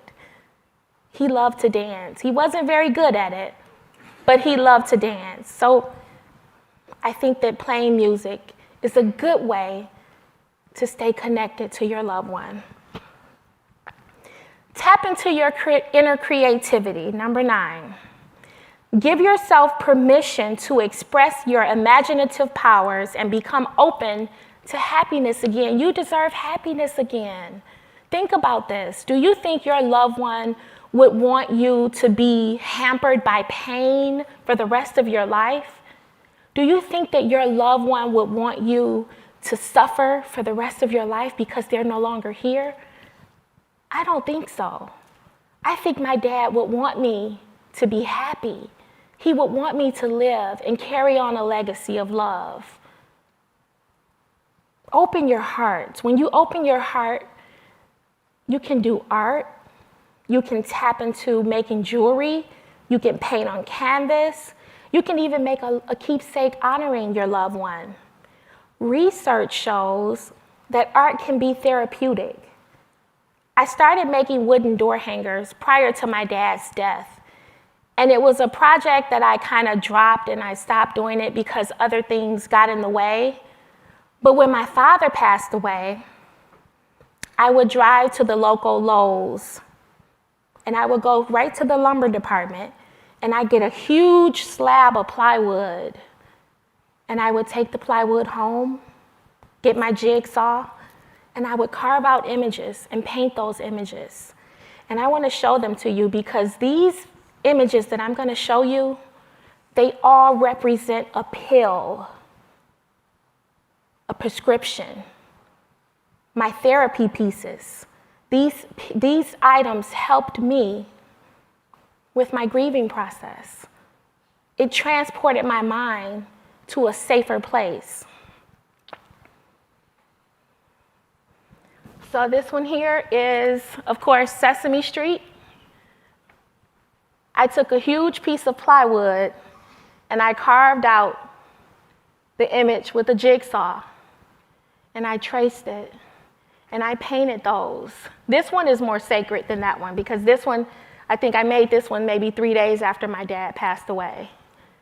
And then this one. I tapped into my inner creativity.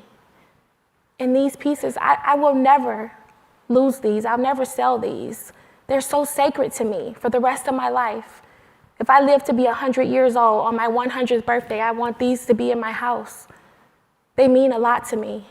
They helped me live. This was my life support. It saved my life. I also published a book about my journey as a suicide loss survivor. The book, of course, is called Speaking of Love, named after my dad's sports radio show, Speaking of Sports. Within 3 hours of self-publishing this book on Amazon, it became a #1 bestseller within 3 hours. I never expected that. I never did this for fame, for fortune, for money. I did it as a way to cleanse my soul, to help me heal from losing the greatest man I've ever known. I wrote this book as a tribute to my dad because I want him to be remembered for the way he lived, not for the way he died. In addition to my book, I also co-authored an anthology with 20 other authors from around the world. The book is called Relentless, and I am chapter 20 of that book. And the book chapter, of course, is entitled Speaking of Love, and it's a small version of my journey as a suicide loss survivor. This book here became an international bestseller within a day or so of becoming published. One thing about me, and I'm going to step over here when I say this, I love to eat. Okay? My dad loved to eat too. I grew up in a household where my mom and my grandmother, they were masters in the kitchen. And I inherited that from them. I'm a really good cook. For years, I've been baking, I've been cooking, sharing my food with people, making a pot of soup, take it to work for my coworkers, and people, oh, you're the best cook, you should write a book. So I wrote a cookbook. And the name of the book is called Please Pass the Love. You know how you're at the table and people, oh, can you please pass the salt? No, Please Pass the Love is the name of my cookbook. And this book was published a few months ago. So this book was birthed as a result of my dad, losing my dad. I tapped into my inner creativity. Another thing I've done is I've started a cottage home bakery where I bake delicious pound cakes from scratch, German chocolate cakes from scratch, apple pies, peach cobblers. Food is love. Food is love. That's my love language. It's not so much about the eating, it's about the serving. When I prepare a delicious meal, or if I prepare and bake a cake for someone, when I present that to that person, I'm not presenting food to them, I'm presenting love to them. It represents love.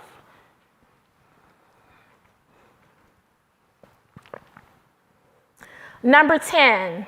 Now this one here is the most important resource that you can use along your journey of healing the loss of a loved one.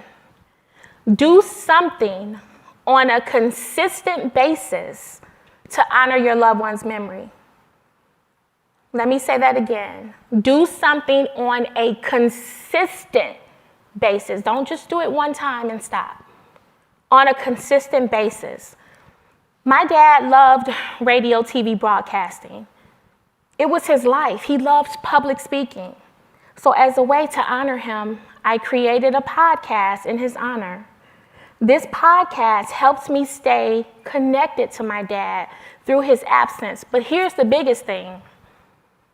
Every Saturday morning when I get up and I'm getting prepared for my podcast, it's like I'm on my way to a therapy session. I'm getting ready to meet and talk with people from all different walks of life, all around the world, on the subject of love.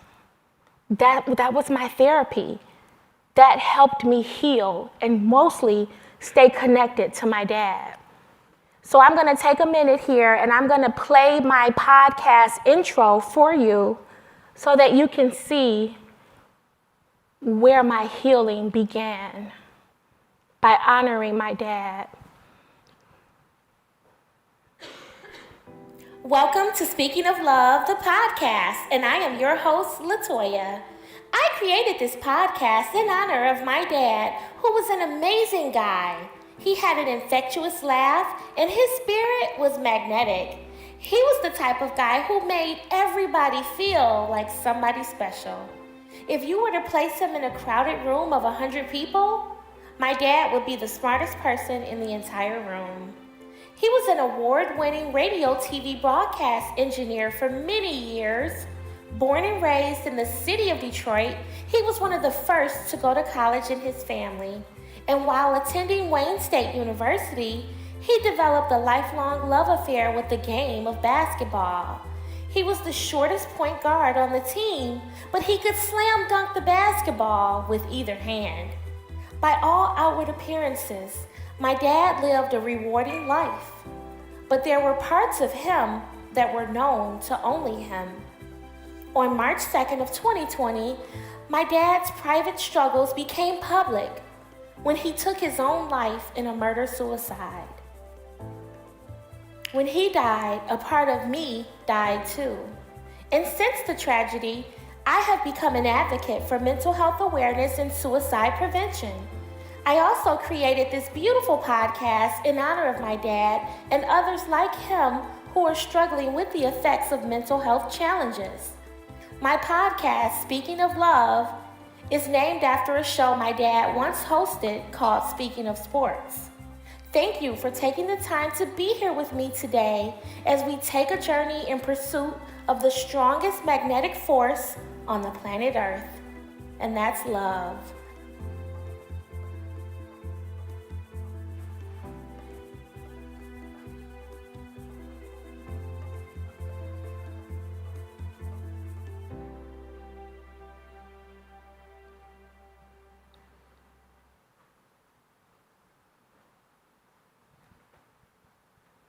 So now I want to take this time to let you all know that if it wasn't for my podcast, I wouldn't be here today. I interviewed a young lady by the name of Jenny Landon on my podcast, and she introduced me to Gail Urso. And so I reached out to Gail, and I asked Gail if she would like to be a guest on my podcast, and she, without a hesitation, said yes. So Gail, I want to take this time to thank you, number one, for being a guest on my podcast, but for also trusting me with your sacred platform here, Kevin Song. Thank you for trusting me and allowing me not only to be a speaker, but to be a part of your board, to be an ambassador, to serve on your committees. You and your husband have saved my life. Because when my father died, I wanted to die too. Those are not just words. I didn't want to be here anymore. He was the greatest dad any girl could ever have. When I had to have an emergency C-section with my daughter, he was at the hospital. When I got married, he walked me down the aisle.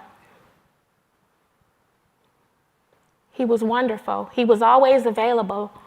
Morning, noon, or night. I could call him and he would pick up that phone. And if he was going somewhere, he'd call me first. Hey, I'm gonna be going over to Fridays with my friends and we're gonna have some fun and I won't be home, but if you need me, just call me. He was always there. So Gail, I thank you. Thank you very much for this opportunity. I just want to say to each of you that everyone's journey is different. I've taken a lot of paths to get here today, but I'm woman enough to stand before you and say that it's still a struggle. It's only been 3 years, but I still struggle with the internal battle of standing before you saying all these wonderful things about a man who ultimately took someone else's life. Do you know how hard that is? It's difficult because I feel like I'm doing him justice, but there's a whole nother life that was taken by his hands that I have no power, no control over. It's very difficult, but I'm doing it because it needs to be done. I'm standing before you because I want my voice to be heard, and if I could help one person, then my work is not in vain. Speaking of love is a path I never thought I would take. But I'm here today to tell you that if you allow the love that you have for your loved one to motivate you, to push you, you can survive this horrible way that we have to live now. Please, speak of love. Everything that I've told you today is important, but you have to find your own way. There's no right or wrong way to heal. Do what works best for you. Love is the strongest magnetic force in the universe. Each time we choose love, we enjoy life more. Each time we choose love, we enhance the quality of our life. Each time we choose love, life seems brighter and clearer. Love heals. Love soothes. Love elevates. Love forgives. Love gives us hope. Love brings us joy and abundance. Love makes us grow. Love feels good. Love makes life colorful. We are all here to learn about love, to love yourself more, and therefore others. Real love is selfless and free from fear. It's joy in the pain. Love more. Love is the thing that makes all things beautiful. Speaking of love, and at this time, I would like to open up the floor for questions. If you all have questions, I'm here to answer them.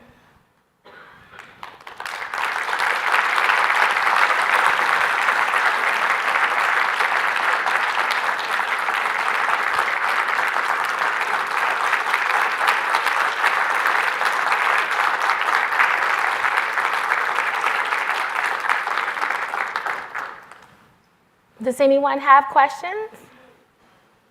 Don't be afraid. If not, oh yes, there's one. I do. I do sell my pound cakes. That was her question. Yes, I do. I'll give you the information on how to do that. I was asked to go to the microphone Okay. to say, do you sell your pound cakes? I do sell my pound cakes, and I can give you one of my cards if you'd like to purchase one from me. And then I also sell my desserts at the Guardian building in downtown Detroit. So there's a little store on the first floor, and the store owner lets me sell slices and things like that there. I work in Detroit, so I'll stop by. Any other questions? Well, thank you all. Yes.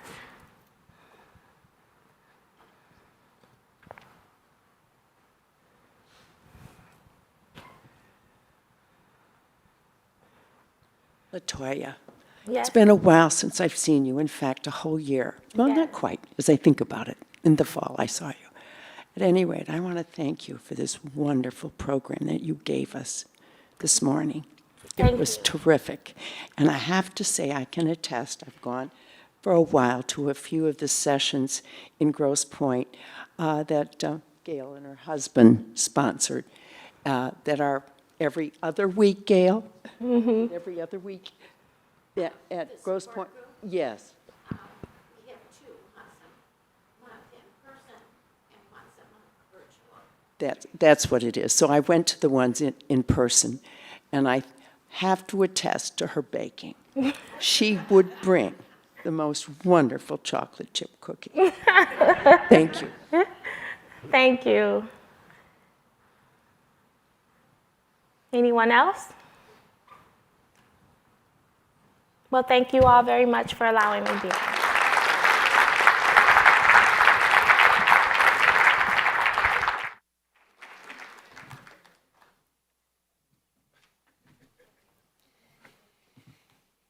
Thank you, LaToya. It was wonderful getting to hear you speaking of love.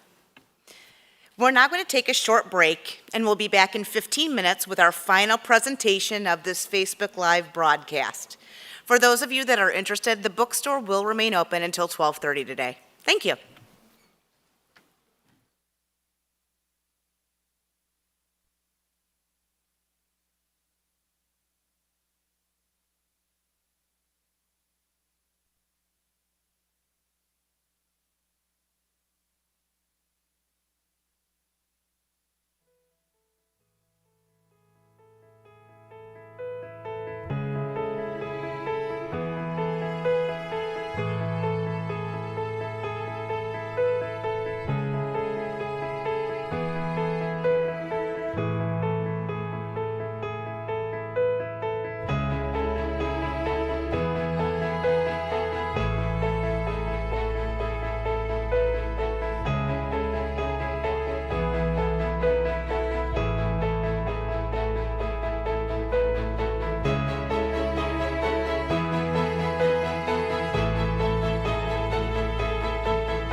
10 years ago when I lost my dad, nobody talked about it.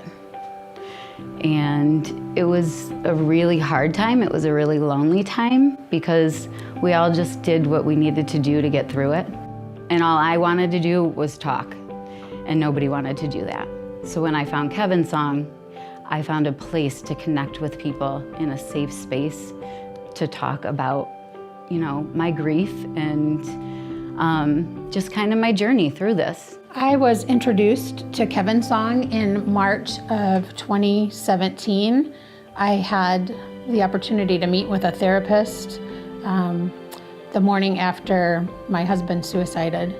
She gave me the program from the 2016 conference, and I reached out to Gail and asked if there was anyone who could possibly come and speak at my husband's funeral. So Leo came to speak, and I think he brought a lot of peace to a lot of people.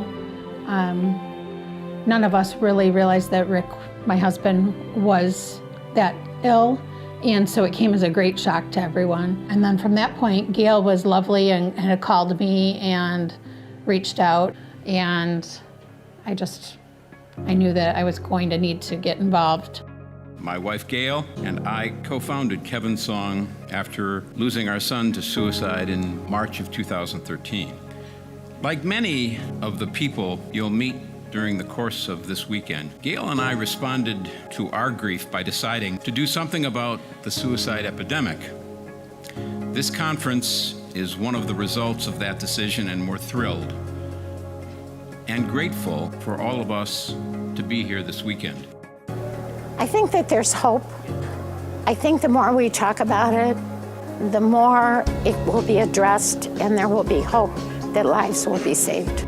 It can feel lonely sometimes because the subject is so heavy and serious, but to get together with a conference like this and all the folks who are here to contribute, to support, to learn, it really feels like you're part of a larger picture, and that's really inspiring and motivating. As a researcher, I often go to conferences and present data, statistics, and it's very cold sometimes. And so here I have the opportunity to talk about research and best practices, but actually think about how this can be applied in the real world. As clinicians, it's one thing to know the research, but it's another thing to experience, the life experience. And so we've been able to marry those two in a way that I think people find valuable.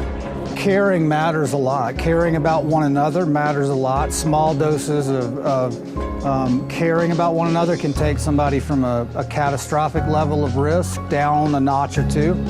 And that can be the difference between life and death.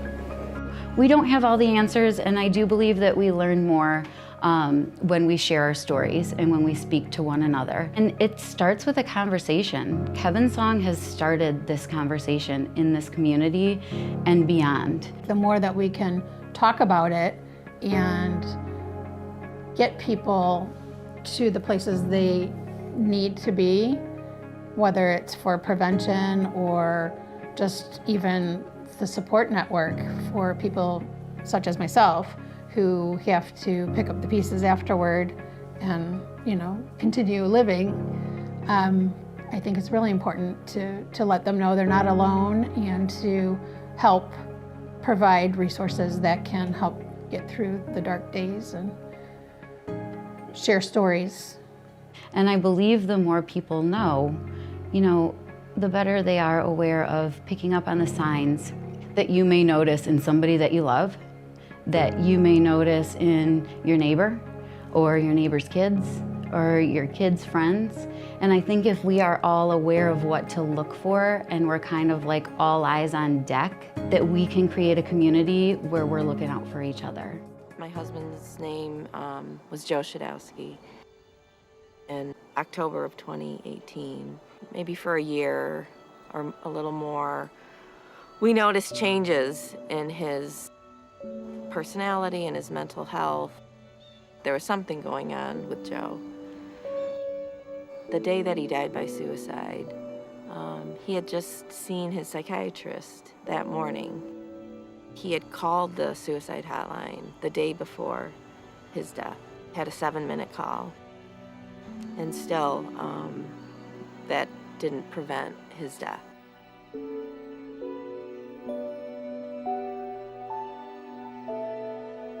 After my sister died, I learned a lot about the topic of suicide.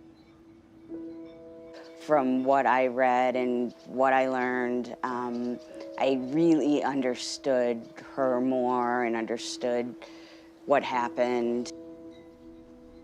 When I lost my son, I was, completely shocked. He showed none of the signs.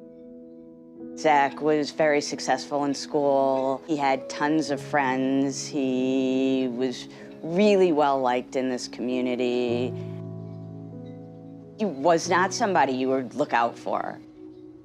He was not somebody you would think that this would happen to in a million years. In January, Kevin Song had its conference, its annual conference. And the day they set aside for families and loved ones of suicide victims happened to coincide with Joe's birthday. I have 3 kids. We all attended. I felt emboldened, supported in talking about Joe's death just head on. It really made a big difference, I think, with my kids as well, that we weren't hiding anything, that we didn't have anything to be ashamed of. Hearing other people's stories of what happened to them with their loved ones and how they dealt with it just made all the difference in the world. How lucky am I, who has been through all this trauma, to have an organization that I can go to get support, to get good information, to help me understand and help me know that something's being done. I've just felt the support of Kevin Song from the earliest days of my personal tragedy. Nobody can tell a story about Zach without smiling and laughing. He was just a shining light. At bottom, what I wish I could have said to Joe, and it's just that, you're loved.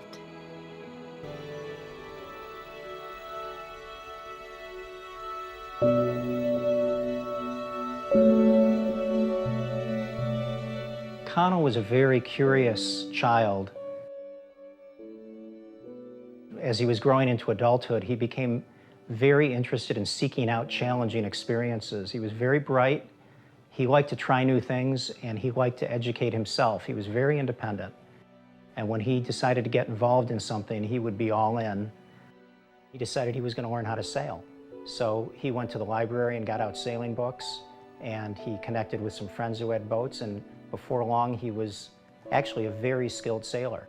I took both my sons out on a trip to California. He was delighted that he could say that he had sailed on the ocean, and I got some wonderful photos.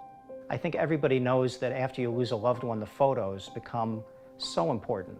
At the beginning, I wasn't sure I wanted to share anything with anybody. I was so grief-stricken. But as the months passed, I began to understand what I had to offer was to let people know that there is life after a suicide.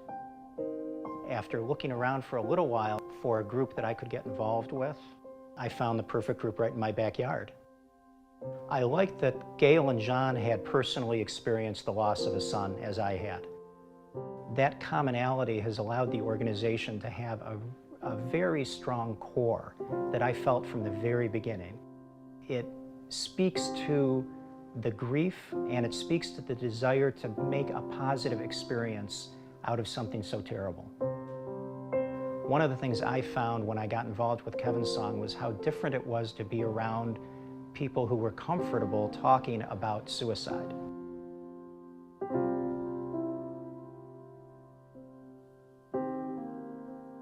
I never had any inkling that Connell was thinking about taking his own life, but I would have worried to bring it up for fear that I was going to plant the idea in his head.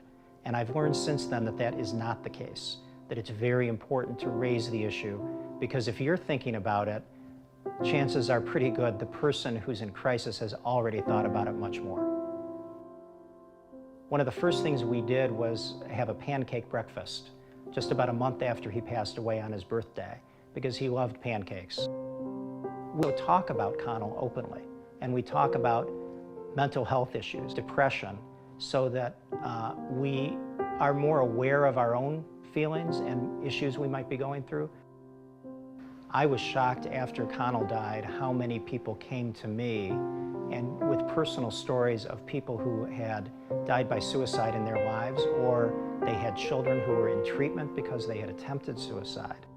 We need a better protocol for how to deal with people, especially younger people, who are dealing with these issues and getting them into serious treatment sooner. I do feel optimistic that we can reduce the suicide rate in this country, and I think groups like Kevin's Song are what are going to drive that reduction. All of us have difficult periods. Let's bring that empathy forward, and I think that's what my optimism is based on. People want to do the right thing. People love each other. Families want to support each other. If we provide them with the education and tools, I think they'll do just that.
Welcome back to the Kevin's Song live stream broadcast of Surviving Suicide, a journey of healing and hope, the concluding session of our 3-day conference.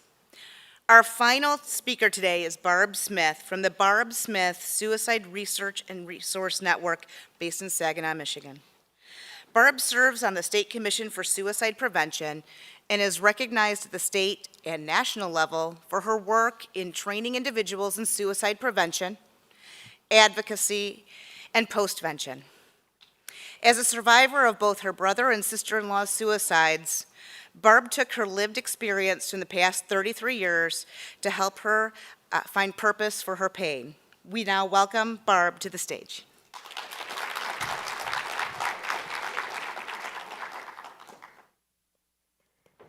Good afternoon.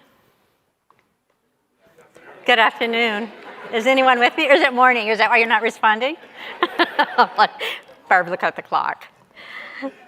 So thank you for being here today. For those of you who are in person, thank you for being here and allowing me to be part of your journey. And for those people who are online, I want to say thank you for spending your time online with us. And you're here with us in heart and in spirit. So I appreciate everyone for your willingness to be here. As she noted, that I am Barb. I am most importantly a survivor of suicide loss, which helped me start my journey and brought me here today to be with all of you. As LaToya mentioned earlier, we all walk our own journeys. We all have our own paths. As complex as suicide was for the person we lost, the journey is just as complex, the grief journey that we carry.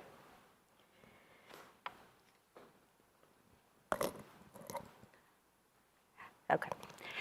So last year I talked about the TAP suicide postvention model, and I'm not going to be sharing that today, but what I want to do is I want to take just a moment to recognize my friend Kim, who actually developed this model. We actually have to name our grief sometimes, right, to validate why we are who we are. Why do we respond the way we responded? So Kim died this week. Her funeral's actually today. She was one of the leads in developing this model with her colleagues. And I wanted just to pay honor and tribute to her for being my role model, to being the first person in the military to bring post-suicide and suicide grief to those who served our country as her husband died by suicide. She took her grief and she made a difference. And I'm going to commit to Kim to carry on her legacy by continuing to be here for others the way she was there for many others, both in military and civilian life. For those of you who are online, know that if something that I say triggers you or hurts you or reminds you of an experience, nothing that I say today is intended to hurt anyone, but if I stir up some emotion and you need support, reach out and call a friend, a family, someone you trust, or remember the 988 number is also there for you. For those of you in the room, remember the orange lanyards. Nancy's here today, she's in the back. My good friend Lisa's here as well, who would be willing to spend time with you. I don't know why our clicker's not working. When you think about the word suicide, not only surviving my brother's loss, but my sister-in-law's as well, and not too long ago, an individual that I tried to help with her grief journey. And as LaToya had mentioned, there's times when survivors have their experiences, and there's a time that they want to die to be with their loved one. So I did lose another person not too long ago that I was hoping that maybe we could help, continue her life. So saying that word suicide is just that gut-wrenching feeling that you have, right? But it's their cause of death. It's not who they were, it's how they died. My father died from a heart attack, my other brother died from cancer, and my brother John died from suicide. He was not a mean person, he was not a selfish person, he was not cowardly. He was an amazing human being, just like many of those that you have lost as well. It's a word that is so hard to say out loud. So in our support group, we encourage people to introduce themselves, introduce the person that they lost, and to say that word, that their loved one died by suicide or took their life. I dislike the word committed suicide. My dad did not commit a heart attack. My other brother did not commit cancer. They died from a heart attack. They died from cancer, and my other brother died from suicide. They are not selfish people. As it was said earlier today, they died from their pain.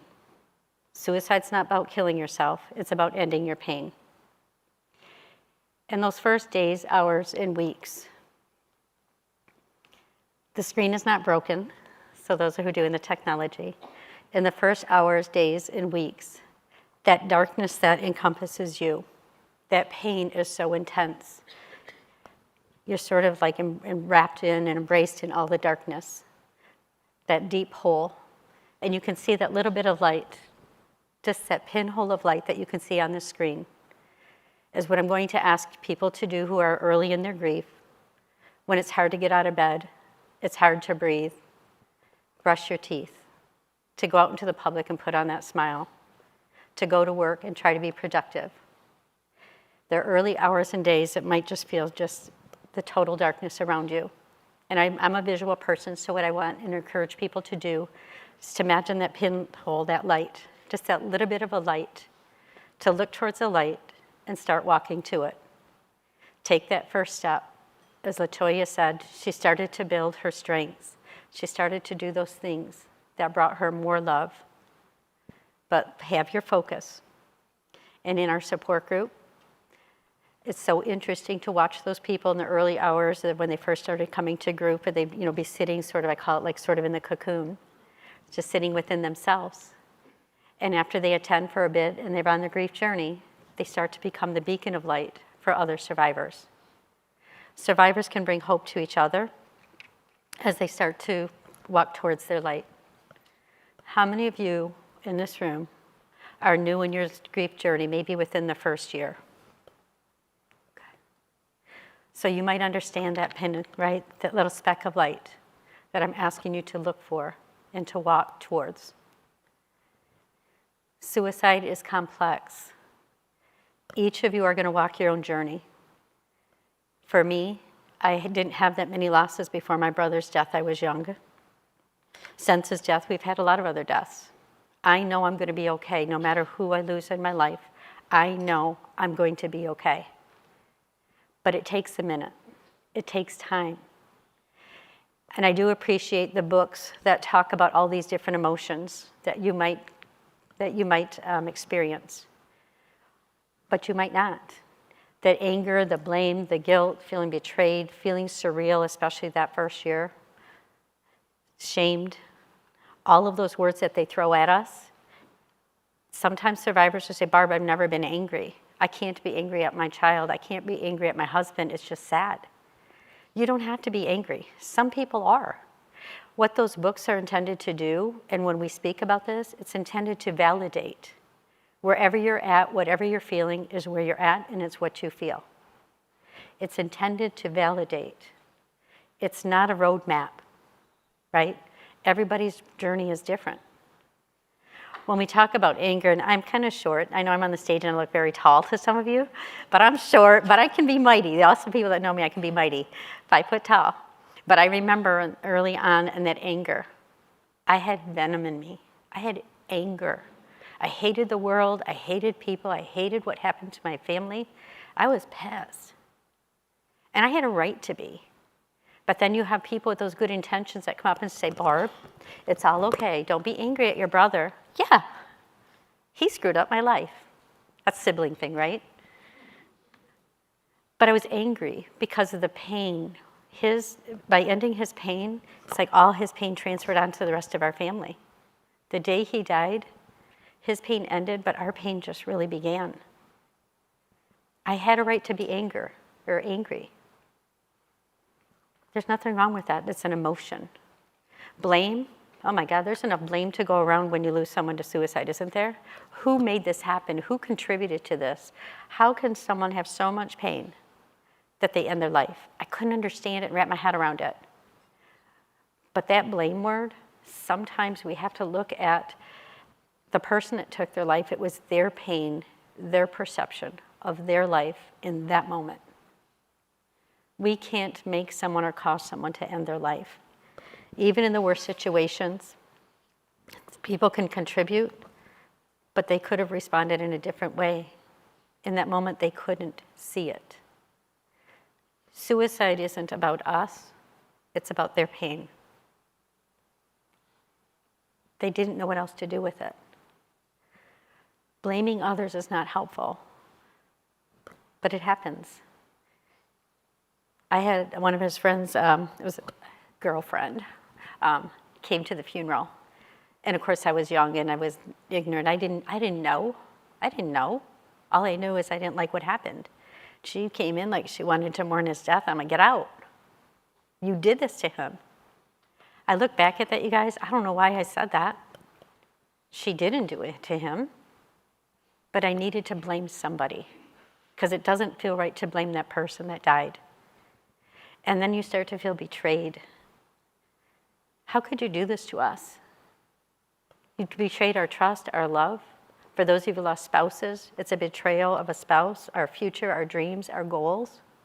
You betrayed everything that I thought I knew. Sometimes that guilt, it's just like you carry that guilt and that pain. Those would haves and could haves and should have, Dr. Frank Campbell says it beautifully. You know, I should have done this, you should do that, you should do this. You know, quit shitting on yourself. He said it, not me. That's Dr. Campbell, right? We tended to shit on ourselves. Like we all know what we could have done or should have done, but we didn't know. We didn't know. If we knew, we would all do something different. But we do with the best we can with what we know at that time. And then that surreal. When it first happens, you just, I don't know, they die and 4 hours later you're out making funeral arrangements. Like, how does that happen? You just start making these plans and decisions. They were here at breakfast and at dinner, they're not. And later at night, you're making plans. How do you move so from being, your life is okay, to over here? You just kind of go into robotic stage. And they talk about that first year is the hardest. Those of you who've been through your first year, second year, how do you remember the first year? Like, how did we drive? How did you go to work? How did you function? But you kind of just go through, right? You just survive. You get through survivor mode. Did that really happen? Are they coming back? That's how you survive, is you just go through the motions. You're watching this movie, but it's somebody else's story. It's hard to imagine that it's your story. I dislike the statement when they say after a year, what is that called? Complicated grief, Nancy, what is that called? Prolonged grief disorder. Like, what the hell's that? After a year, we shouldn't be better. I mean, how can you be better after a year? But I say to my survivors, you get through 1 year, take a breath and know that you survived 1 year. You survived it. Something that you thought you could never do, you did.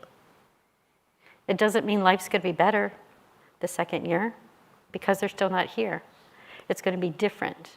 You're going to feel different things, different experiences, different people come into your life. But don't expect that magic wand in the second year that it's all going to be better. It's going to be different. So lower your expectations. And that shame for our family, for me, for our family, you know, we were a proud Christian Catholic family. And I remember after he died, my mom hauled us all the way to the front row of the church. She said, we're going to do this. We're going to do it as a family. I'm like, I'm not going up there. Remember, I was young and feisty, right? I'm not going up there. I don't want people to see us. We're fake. That's what suicide did to our family in the beginning. Now I'm up on stage talking about it because I am not ashamed of what he did. I'm proud of who he was, and I'm going to remember who he was. And I'm not going to get locked into any one of these emotions because I need to move. And when you move in your grief journey, when you start to live doesn't mean that you left them behind. It just means that you're bringing them to the next place in your life. And we think about all the emotions that you might take on this journey. I love this picture that really represents. Sometimes in the beginning, it's just like you just keep going under this right. It just keeps coming at you and just knocks you down and you can't get up, you can't take a breath. It comes again and again. And then when you get further away in your grief or you get down the road, you have some calmness in the sea. And then all of a sudden a song comes on, well, holy crap, where'd that come from? Right? You might do that. You're doing okay and all of a sudden you hear a song and it just like puts you back. Or you see somebody driving their same truck. Or you check out their voice message. Or you're in the grocery store. Anybody ever do that? You're in the grocery store and you see a box of cereal and you start crying, like over a box of cereal, right? Grocery stores, you all know that grocery stores are one of the hardest places to go after a death to suicide, or any type of death, right? You want to buy those things that they loved. LaToya, I wish I could bake like you, but you'd never want to eat a cookie that I made, just saying. You'd be like, stay away from the baking aisle, right? Like, that isn't me. But there were times, and then when his friends started to get married, you know, He was 20 years old, and after his friends, started to get married, I wasn't jealous of them, but I wanted that too. I wanted that too. So again, those waves are going to come. They're going to be less, consuming, but they will come in your life, whether it's 1 year later, 10 years later, 15 years later. The waves will come, but they're not going to pull you under as long as they did in the beginning. I know your clicker's in, we're good. I really do appreciate this statement. Oops. Can I go back? There used to be something on that screen. I wish I could tell you what it said. So in grief, some of you guys got sticky notes, and you're just making notes all over sticky notes because you know darn well, in grief, you walk from one room to the next, and you can't remember what the heck you went in there for. Anybody do that? Like, I'm going to remember what Barb said. It was really good. And I'll say, what did I say? And like, I don't know. And I'm like, me neither. That's what grief does to us. Our minds go blank. We can't remember.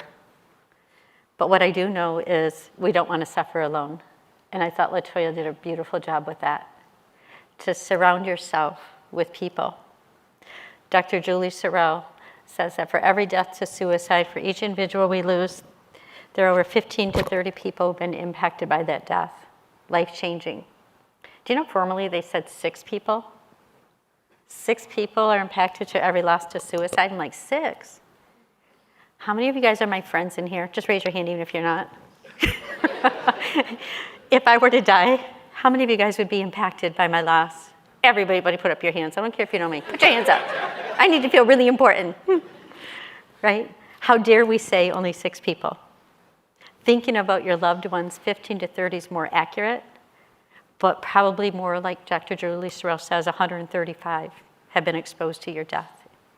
And it's somehow impacted, not maybe to the quality of life that has changed, but they're changed because someone that we lost. No one needs to suffer alone. If we have 15 to 35 people who've been impacted by that death to suicide, and there's 49,000 people that die by suicide in the US, almost 1,500 in Michigan, 1,500 a year, that's wrong.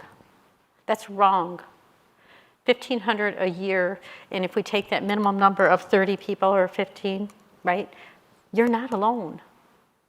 The people that I see struggling the longest and the most complicated are the ones that try to do it alone. I started our support group after my brother died because years ago, you think there's stigma and shame around it now? Oh my gosh, years ago, nobody talked to you about it. No one wanted to talk about it. It was a very lonely feeling to think we were the only family that had this experience. And some of you, throughout the funeral, people came out of the woodworks. I know I never told you this, but my brother also took his life. Anybody hear that after? I know I never told you this. A coworker that you work side by side. We find out we're not as alone as we thought. Whether you go into therapy, you go to a support group, you do online therapy, you read books, you listen to podcasts. Do something to surround yourself with people who understand. Because sometimes people in my support group or the families that I care for will say nobody understands. And there's 2 parts to that. I'm glad they don't understand because I don't want you to have that same experience that I've had. Do we want people to understand, you guys? Do we want them to have empathy? Compassion? Yeah. But do we want them to understand? Because it means they would have to walk in our shoes. I don't want anybody to walk in our shoes if they don't have to. But people will understand if you share to them what it feels like to be me in the moment. When you get in a support group or you get to a counselor who understands, you can say things to them that don't sound so crazy. Things like, I still call my loved one just so I can hear the voice on the answer machine. How about anybody do that? You want to hear their voicemail? Yeah. I had a wife who would still order things. I think she blamed it on her husband, but after he died, she'd still order things because she wanted to get his mail. She wanted to get packages with his name on it. I've had people who take pictures. Hard to take a family portrait, isn't it, after you lose someone to suicide? It's hard to do a family photo. it took my family a long time, because how do you take a family photo when that one person's missing? So I had someone who spliced in her husband's picture, and everyone judged her. Why would you do that? He's not here. That's uncomfortable. This is your new family now. She started to question. I'm like, why? If that's what you needed to do, if it's uncomfortable for them, it's uncomfortable for them. You have to do what you need to do to survive your loss. There's not a right or wrong unless you start to self-destruct. How many of you guys, and you can put your hands up little or high, how many of you wear your loved one's clothes, pajamas, sleep on their pillowcase so you can smell them, be with them? Oh yeah. Don't you love to see family members wearing their clothes? Isn't that kind of cool when you see them wearing someone's sweatshirt? It just kind of gives you a little piece of them. But then you hear good intended people saying really stupid things like, do you really think it's good that you wear their sweatshirt? Yeah, it's a good idea, isn't it? This might sound sick to some people, but again, it's a validation, because until you walk in those shoes, you don't get it. I have a wife who takes her husband everywhere she goes, because she takes his urn and she buckles him in the front seat. They want to take rides together. She goes, I put him in and I buckle him up. And in the group, we're all like, yeah, I did. She's kind of looking around, does anybody else do that? And a couple people are nodding their heads. And then she goes, and when I got really ticked at him, she goes, I stuck him in the trunk. She goes, oh my God, oh, and do you want us to laugh at that? Or other people like, I've done that too. And I'm like, oh, that's normal, right? There's nothing wrong with that. Some people want pictures of their loved ones all over the house.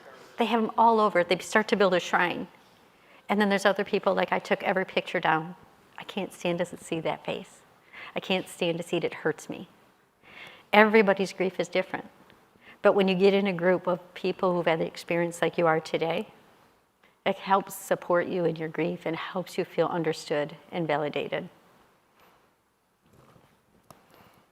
I think in grief, and I've worked with survivors for 34 years now. I know I look really young, but it's been a long time. That wasn't funny, it's true. So you get it? So for 34 years, I've worked with families. So in our network, we do prevention, intervention, and aftercare. So the prevention piece, I have the honor of going out and doing lots of trainings. I think we did, I'll tell the truth, we actually did 99 trainings last year, but when my staff added the numbers, she said, you did 99 trainings. I said, look, either make it 103 or 97. Do not say I missed it by one. Put me somewhere. So the truth is we did 99, but I think we say 102 or something, right? But I took and I started to educate people because I want them to learn all the things that I didn't know. I want to teach people, and many of you already have been doing that. But in our postvention, we have our support group, and I have permission to share some of their stories. But in our support group, I call that postvention. And when I hear people's pain, it really validates. And I think forgiveness has oftentimes been one of the hardest. Forgiving yourself for what you didn't know and what you didn't do. Who do you need to forgive? And who should you forgive? How might you benefit? And who else is going to benefit? Think about that, you guys. When you carry anger, it turns into venom. And I've seen families destroyed, and right from the get-go, I also go with police on scenes. So I arrive with the police to knock on doors. So I see people in those worst moments. I'm with them when their life has changed. There's words that you can't take back. And I tell families every time before I leave that home that night or that day, and I would say to them, suicide changes you, but it does not have to destroy you. You choose. You put that little light there and you say, I'm going to keep walking. I'm going to go. I'm going to learn how to live. I'm just going to breathe. But when I see that anger, I'll tell you that, and that venom coming out in families, about a year or two later, I just see this whole family self-destruct. It's a choice that you have to make early on. Who do I need to forgive? And why should I forgive? Forgiving doesn't mean we like it. Forgiving me doesn't mean that we agree with what someone did, but forgiveness is relieving that pack that you carry, all that pain that you carry. And I'll tell you, when you've got someone with too much of that anger and blame, and they carry it, do you notice that little ripple effect? It impacts friendships and families and workspaces. I had a gentleman who had lost his son, and he said, I'm not angry at anybody, but I wish that damn dog next door would stop barking. I feel like I want to get out my BB gun. I'm like, hey, you don't have any anger there, right? Figure out what you need to do and how is it going to benefit you. Many people lose a lot of friends and family members. Anybody else have that experience? Don't raise up your hand because your relatives could be watching. But anybody have to lose family members? Sometimes you have to lose those toxic people in your life. But don't burn the bridges with them. Sometimes it's just pausing and give yourself space. People say and do things in those early hours and days of grief because they don't know what to say. Sometimes they say very hurtful things. Like when someone came to my brother's funeral and said, you know, you don't understand. She said, your brother wanted to die. My brother died in a car accident. He wanted to live. At least you should have peace knowing that. I was like, what the heck? How would I have peace? I didn't want him to die, right? Good intentions, hurtful. I put head to your heart because I think that makes sense. Intellectually, we can tell you lots of things. And I can stand up here and talk about forgiveness, but man, it took me a long time. Easy to say, because there's a lot of distance between your heart and your head, isn't there? Some of us are shorter, but some of you have a lot more distance. A lot of distance. Intellectually, I can tell you lots of things that I know about suicide. Been doing this work 34 years, I can tell you a lot. But my heart speaks differently sometimes. I remember early on people saying, and LaToya, you said it, and it's okay now because it's been a long time, but it was like, your brother would want you to be happy. He would want you to go on. Really? Because he didn't ask me. He didn't ask me if he could go take his life. I don't need to honor what he wants for me. Remember, I was young and feisty. For some people, that's what they hold on to. For some people, it was hurtful. Now I get it. Now it connects. He didn't want me to die with him. You can die of a broken heart. Did you know that? Physically, you can die from a broken heart. We need to lift each other. We have to figure out what we need to relieve, what we need to let go of, so that we can continue to live. Learn as much as you can. Read what you can. Coming to these conferences, doing your podcast, listening, that's how we're going to survive. I love the analogy of this, and my friend Lisa thought of this, and I thought it makes sense. We travel this journey of grief, lots of things we carry in our journey. Set it aside once in a while. Put down your luggage of the pain, the anger, the blame, the guilt. Just set down that pain for a little bit. Just set it aside. Just don't unpack it. You don't have to stay there with it. Move, keep moving. They said that Wednesday, I think I was here, Thursday, they were honoring a speaker and a trainer who also died tragically. And I love the saying, Martin Luther King, if you can't fly, then run. If you can't run, then walk. If you can't walk, then crawl. But you have to keep moving forward. Don't set that luggage down. Don't unpack it. Or set the luggage down, don't unpack it. Keep moving forward. And sometimes when people would say that early on, I'm like, what do you mean keep moving forward? If I keep moving forward and he's back here, what if I forget him? I don't want to forget him. I don't want to leave him. But you don't. You carry him with you. A mother showed me once, she had triplets and one of her sons died. She said, Barb, to be truthful, what I carry in my heart with my son, I feel closer to him because wherever I go, I feel him. He lives within me. My son's here on earth. I'm with them when I'm with them physically. She said, I moved from just being with my son to him living within me. And I thought that was beautiful. We will never leave our loved ones. Never. We're just going to carry them differently with us. and they will live within you. They'll live within you. So when we move through the pain and we release it, we think there'll be nothing. But the truth is, the more pain we can release, the more we can connect with love. Pain is such an intense emotion. It's such an intense emotion that sometimes early in the grief, that's all we feel is pain and hurt and longing. But as you move through your grief and you release some of that pain and you give yourself permission to feel something besides pain, you can feel the love, because the love will become stronger than the pain. It takes time, but you're going to know what I'm saying when you feel it. And we can't feel that love, the depth of love, because the pain is so intense, it takes it over. Many people will tell me that, Barb, I can't love my other kids. I can't even love my husband because I don't love myself right now.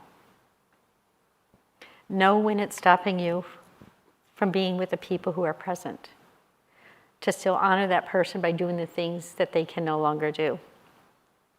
And if you don't transform the pain, then you'll transmit it. Do you know what that means? If you don't transform it and do something with it, then you are going to continue to give that pain onto other people. Doing something with our pain, learning to not carry the pain on your back, to not carry the guilt, the blame, and the anger. Sometimes you do an analogy with that backpack. You just carry it around so much that it's hard to feel your loved ones in your hands. Isn't it hard sometimes to hold them in your hearts because you're carrying so much of the pain and the guilt? That's what I encourage you to do, to take just a little bit of opportunity to carry that love in your hands, to carry them in your hearts, because that's where they live. They live within us and not behind us. The best things to do that I think is to speak their name. There's an old proverb that says when you speak their name, you bring them back to life. But you as a survivor, give other people permission to speak their name. I was a sister, so a mother lost her son. And the sister said, in 3 years, we've never said his name at a holiday because when we talk about him, she cries. I'm like, oh, she probably cries in the bedroom then. She's not comfortable crying with all of you. She goes, do you think it's good to use his name? I'm like, did he just die and go away? They lived. Speak their name, but give your family and friends permission to speak their name. Teach them, tell them it's okay. I want to hear their stories. We have someone in our support group who I'm hoping that she's listening today because she helps teach me a lot. She had lost her son. And she said, Barb, whenever that time hop comes up, or when someone tells me a new memory, or they send and post a new picture, she goes, it's like I get to have a new memory. Because if you think about when someone dies, it's like we don't get to make those memories with them anymore. But when someone shares a memory with you that you didn't know, or someone gives you a picture or sends you a picture that you had never seen, it's like you start a new memory. But asking people to do that because they don't know what to do. Good intentions, but oftentimes are hurtful. Do you guys like when you get those time hops? Anybody do? My mom's only been gone a couple years, but every once in a while, one of those time hop, the pictures come up on Facebook. I'm like, ugh. And I'm like, oh. Can you feel two things at one time? Yeah, it's like that gut punch. It's like, oh, God, I miss her. And then I'm like, oh, look at her smile. Like you can feel two things at the same time. How bizarre is that? I can't walk and chew gum at the same time, but I can feel pain and love and peace and anger all at the same time. Time hops, pictures, do what helps you. I love the picture on the right. When our kids lose their parents or grandparents or someone, remember to tell the kids about the pranks and their personality. Share their stories. Do a scrapbook. Do a photo book. I know I can tell you, and I know I don't know. But I remember, mind this, at 2 years old, wearing this pink little dress on Easter. Do I really remember it? No. I think it's that same picture that my mom had. I remember being there through that picture. So pictures can bring them back to life. Early on, I didn't want to see his pictures. It hurt way too much. It hurt way too much to see his smile and keep looking at what did I miss? How did I not know? Why didn't I ask? So pictures early on were hurtful, but now I love to see the pictures. So as my grief changes, as life changes, different things are going to help you, and certain things will hurt you. Know who those toxic people are. If something hurts you, stay away from it. You don't have the capacity to be around people who hurt you. And you don't have to be mean or cruel about it. You just have to say, you know, I'm busy right now. If I tell them I'm baking cookies, they wouldn't come over, right? But separate yourself from people who don't ease your pain. If they, right, contribute to your pain, it's not good. Sharing their stories and sharing a memory is the greatest gift, and giving permission to people to do that for you as well. I like this quote by David Kessler, which is a beautiful book if anybody wants to read. He does a beautiful job on grief. Savor the love and not just sit in the pain. So I'm up here as a, you know, I call him a professional expert on suicide grief. I'm like, well, who wants to be that? Who wants that title? But I really appreciated this because in my unprofessional, I would say to people, just don't sit in the suck too long. Just don't sit there too long. Pull yourself out of that space. Feel it, breathe it, acknowledge it, understand it, but then it's okay to move and savor the love that you had, because they didn't just die, they lived. Is that true, guys? They didn't just die. Some people live in their houses after they lose a loved one, like, I want to stay here because this is where all my memories are. Some people, like, I can't live here anymore. I can't be in this house. Everybody grieves differently. But try to remember to savor the love, the memories, all the gifts that they gave you. And know when it's time to leave a little bit of that pain, to leave space for you to love. Everyone's grief journey is different. I always think, you know, who were we prior to the death? And then in our grief, who are we? And then post, as you've traveled your journey, who am I now? We change. You will never be that person before their death. Don't expect it. Don't anticipate it. You are a changed person when you lose someone. But it's not all bad. I think I'm a better person. I'm less selfish. I'm more caring. I try to give more time because of my loss. Trust me, I wasn't the worst person in the world, but he left me so many great things. I want to be some of who he was. I want his personality. I want his funness. Some people think I'm a little intense. Some. But I want to be fun like he was. I want to take all the gifts that he left me. So think about who were you before the death? And when you're still intense and new in your grief, it's like you look in the mirror and you're like, who's that? Anybody ever feel like that? You look at it in the mirror and like, who's this person? Who have I become? Sometimes you don't like who you are, but you're not who you're going to be. As your time goes on and your journey goes on, you are going to be a different person. And you don't know who that is, but you will become a new person. Who are you now, and how do you want this to change you? The word gratitude oftentimes seemed too big to me. And during COVID, we had a really rough, it was a rough COVID year, not just, though I know the world had it, but we had a lot of tragedy during COVID in my family. And my daughter started something about, Mom, we have to do gratitude. I'm like, I'm not doing gratitude. Like, what, I had this little attitude, and I needed gratitude. So what they started to do is every night we had I have 3 daughters, and we had write 3 gratitudes, 3 things that we were appreciative for that day. And as we started to do it, it felt good. It felt good to insert gratitude when there was so much pain. Gratitude, I'm going to read this to you, is gratitude is a feeling of thankfulness or appreciation towards something or someone specific. It is being thankful for what you have instead of continually seeking out more and more. Sometimes that gratitude was small, like thank you for that hot cup of coffee,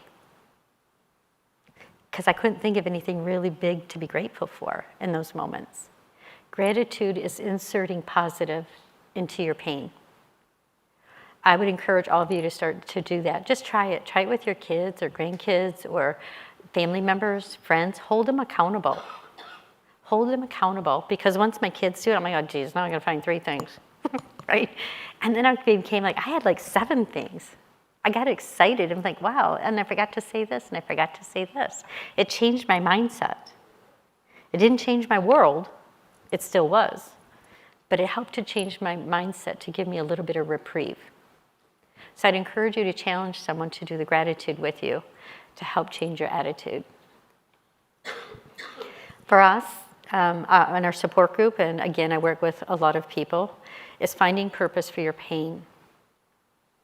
Finding purpose for your pain. Some people would say everything has a reason. There's a reason for everything. Some people that works, I dislike that statement. That quote doesn't work for me because I don't think there's a reason. Everything happens for a reason. Like, what? Right? My pain was too intense. I found that finding purpose for your pain, this happened, now what? What am I going to do with it? What do I want to do with it? So this year we had 1,500 people at our walk. It was phenomenal. We raised money. I call my survivors, and I know I don't own them, but they're my people. They're my people. I'm so proud of them. They helped build and create. The one that did the hope and the Legos, he had lost a student. This was a teacher who had lost his student, and he helped create this. And then all our survivors and the walkers came and they participated in putting the hope together. It started empty, and by the end of the walk, it was just beautiful. We have someone in the room today who just helped do some major fundraising for us. She was part of us. Our guest speakers were people who had experienced a loss. He played the national anthem. And then Greg Flynn was a chief of fire department who lost one of his men, who came and he spoke. We have to find purpose for our pain. And it doesn't even have to be in suicide prevention, right? It can be, as LaToya, it can be anything, just finding your purpose. This happened, now what? What is it going to be? I have a wife who started doing triathlons. I'm like, that's awesome. I could never do that, right? But that's what she did. It didn't have anything to do with suicide work. But she found a new self. She started to challenge herself. If we can't find a purpose and we don't have a goal, how do we know where we're working towards? How do we know to get to that light? Our life changed. We didn't die. A part of us died. But when you find purpose for your pain, it gives you a reason to get out of bed in the morning. I had a couple who lost both of their sons to suicide, so now they were parents without kids. She said, what do I do? Like, why do I get up in the morning? What is my purpose? She started doing mentoring, big brothers, big sisters. She found love and caring again. She had a purpose to care for someone else, to give them a life that they couldn't have. That's what I challenge you to do. Find your purpose for your pain. Make a difference in the lives of other people, and give yourself permission to live. So another person in my group, sometimes I say things and I don't mean to hurt people, but I talk. And she said, Barb, I can't connect to that word joy. That word joy is too astronomical to me. I can't ever imagine feeling joy. It's a small word, but God, it's a big feeling that I can't ever anticipate having. And she came to a group a couple weeks ago and she said, you know what, the word enjoyment. I heard the word enjoyment and she said, I get it. I can have enjoyment in my life, even the word's a lot bigger. She said, but enjoyment makes sense to me. And that's what we have to do. What makes sense to you and what is doable for you? Lower the expectation that you're going to be great in a year or 2 years. You're going to be changed, you're going to be different. But take those baby steps and move forward. So one of our first screens was that black screen with just that little bit of light. My hope is that you walk towards the light and you be the beacon of light for someone else and continue to go forward. Your loved one's going to go with you, but move towards the light. But it takes time, it takes courage, and it takes many people to walk this journey with you. Thank you.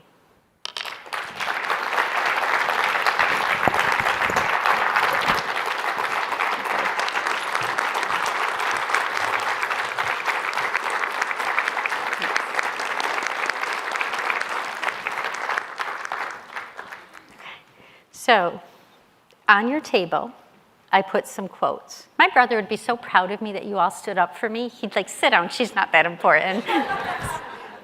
I am. All right. So there's quotes on your table. And just for the last little bit, we can do Q&As. So if you have a question for me, a thought, a wonder, something you want to address, and or if you read a quote that resonates with you today, because my hope is that when you came in here, that you learned something to take with you, something that's going to strengthen you, something that gives you hope. So just come to the microphone, either one or the other. And if you're like me and immature, my family would be like, nose goes. What, I don't know that knows how to do that? The last one that does nose goes? You have to go to the microphone. All right. Amanda didn't get it. All right. So I really would encourage, just what quote resonates, or do you have something to share? Can I see the purple? Oh, you can just share something, Amanda. Okay, it was the idea of hope. This time last year, it was at this conference that I realized, and my journey is long, but that I realized I was in really big trouble and I didn't know why. And it took a few months, and it was hope. I didn't even see it, but I held on to it. And it's a very long story, but I didn't think I'd be here today. And I am, and I have a peace that I have a peace that I've needed for years. And it was hope, even when I couldn't actually even see it, that I held on to. I love that. Thank you. So that word hope is so small, but it gives us direction. And it's a belief that I'm not where I am right now or I'm going to be, but I'm going to get there someday. Anybody else have a quote that means something?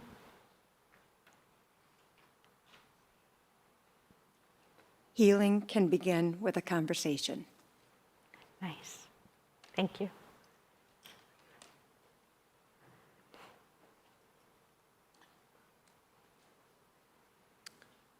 Hi.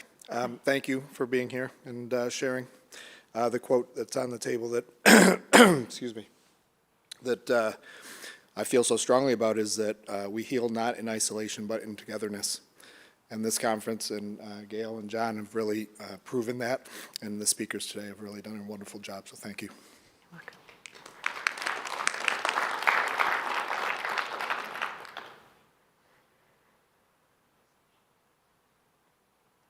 You are here continuing on despite how hard it's been. So we are all Everest climbers. You are. Thank you.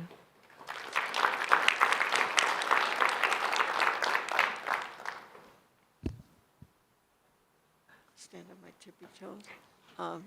Those we love don't go away. They walk beside us every day. Unseen, unheard, but always near. Still loved and missed, still missed and very dear. I remember coming here years ago to one of the first conferences soon after my daughter died. I was so angry at the people the friends that vanished, that never contacted me after she died. I was very angry at many people. Now it's a few years later, I found out how strong I can be. I started a support group on the east side of Detroit on the west side of Detroit. Well, in the Birmingham-Bloomfield area, because I wanted a support group and there wasn't one, so I waited until I could do it and went through the AFSP and started a support group. If anyone's interested in that, I want to let you know that there is one in that area, Birmingham, Bloomfield, Troy, etc. But that anger that I had, it still kind of bubbles once in a while toward those people. But for the most part, I feel so much more at peace with it because I have forgiven them. I realized that they weren't really maybe my friends and that they didn't know what to do. And so I forgive them for their ignorance, and I feel so much more peaceful because of it. And I have found new friends through the support group. Those are the people that have become the most important to me in my life. And I have a whole different life. It's given me a gift of more compassion and more, just more patience, and looking into other people deeper than I did before, and finding other people in pain and helping them heal. And I really appreciate this conference every year. It's become an important thing that I look forward to. Thank you. Okay. That kind of goes back to, right, the people that you expected to be there with you every moment. Doesn't it kind of switch for some people? It's the people that you didn't even think or expect show up at your door, and they're the ones that have the words or maybe no words. And I would just encourage you or discourage you from erasing all friends who maybe hurt you in those first weeks or months or year, because they didn't know. No one would intentionally want to hurt you. So try and keep those people, because oftentimes it takes more than one person to help you.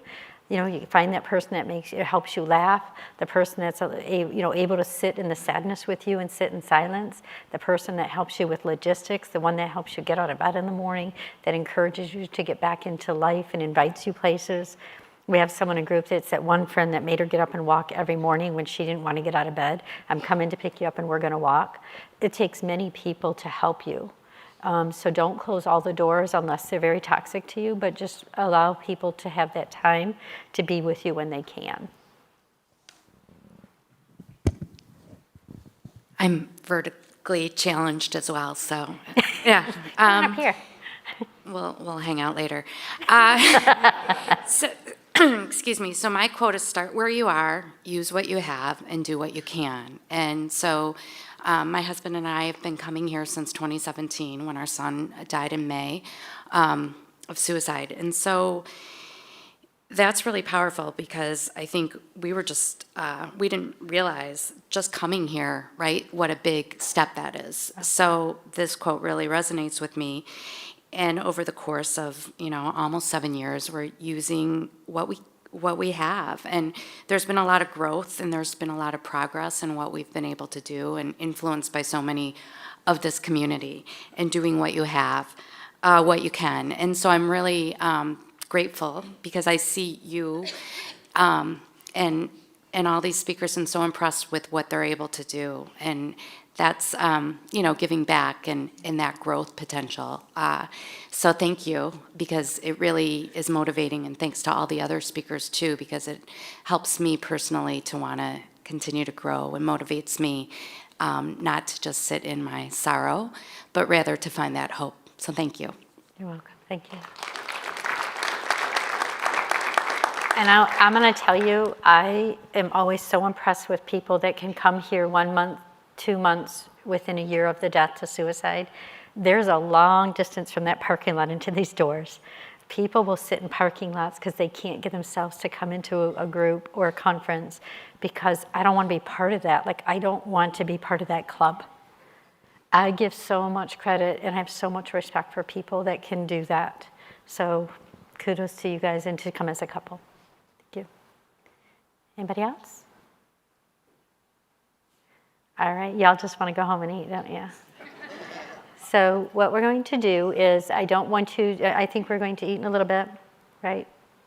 Yes. Okay, but I also want to make sure that you do come to the support groups after. Myself and Gigi will be doing one of the groups for people impacted by suicide, and Scott's going to do a group for people who have attempted suicide or had suicide behavior. I want to encourage people to take trainings as well, because trainees are going to empower you. I just discourage that taking in so much information that it starts to make you feel guilty, because I know when I started doing more of the trainings instead of just the grief work, it was hard for me to say, oh my gosh, we missed this, we missed this, we missed this. But we didn't miss it intentionally. We just didn't connect that behavior to suicide. We have a dad that once said to me, I knew my son was sad. I didn't know he was suicide sad. We can't fathom that someone would do that.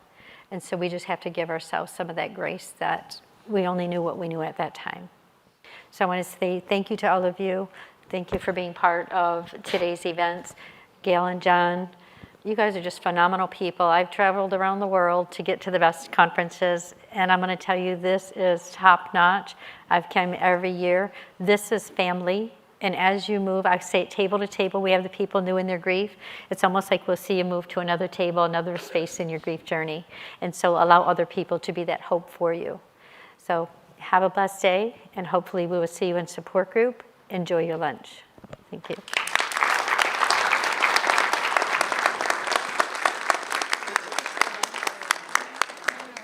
Latoya, thank you. Latoya, thank you for making lunch.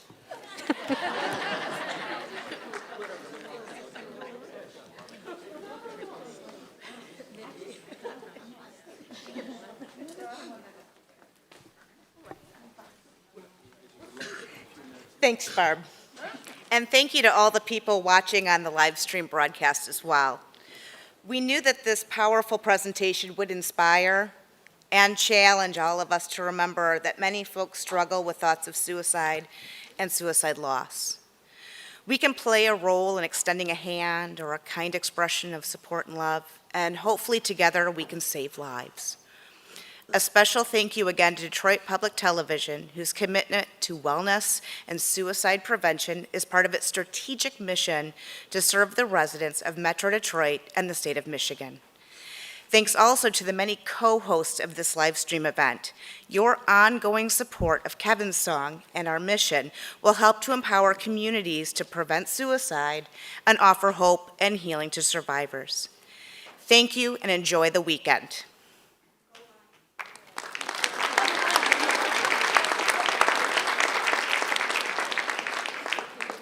So now we're back to us here in the room. Our live stream has ended. We're going to break for lunch. There are a variety of lunch options for us. And we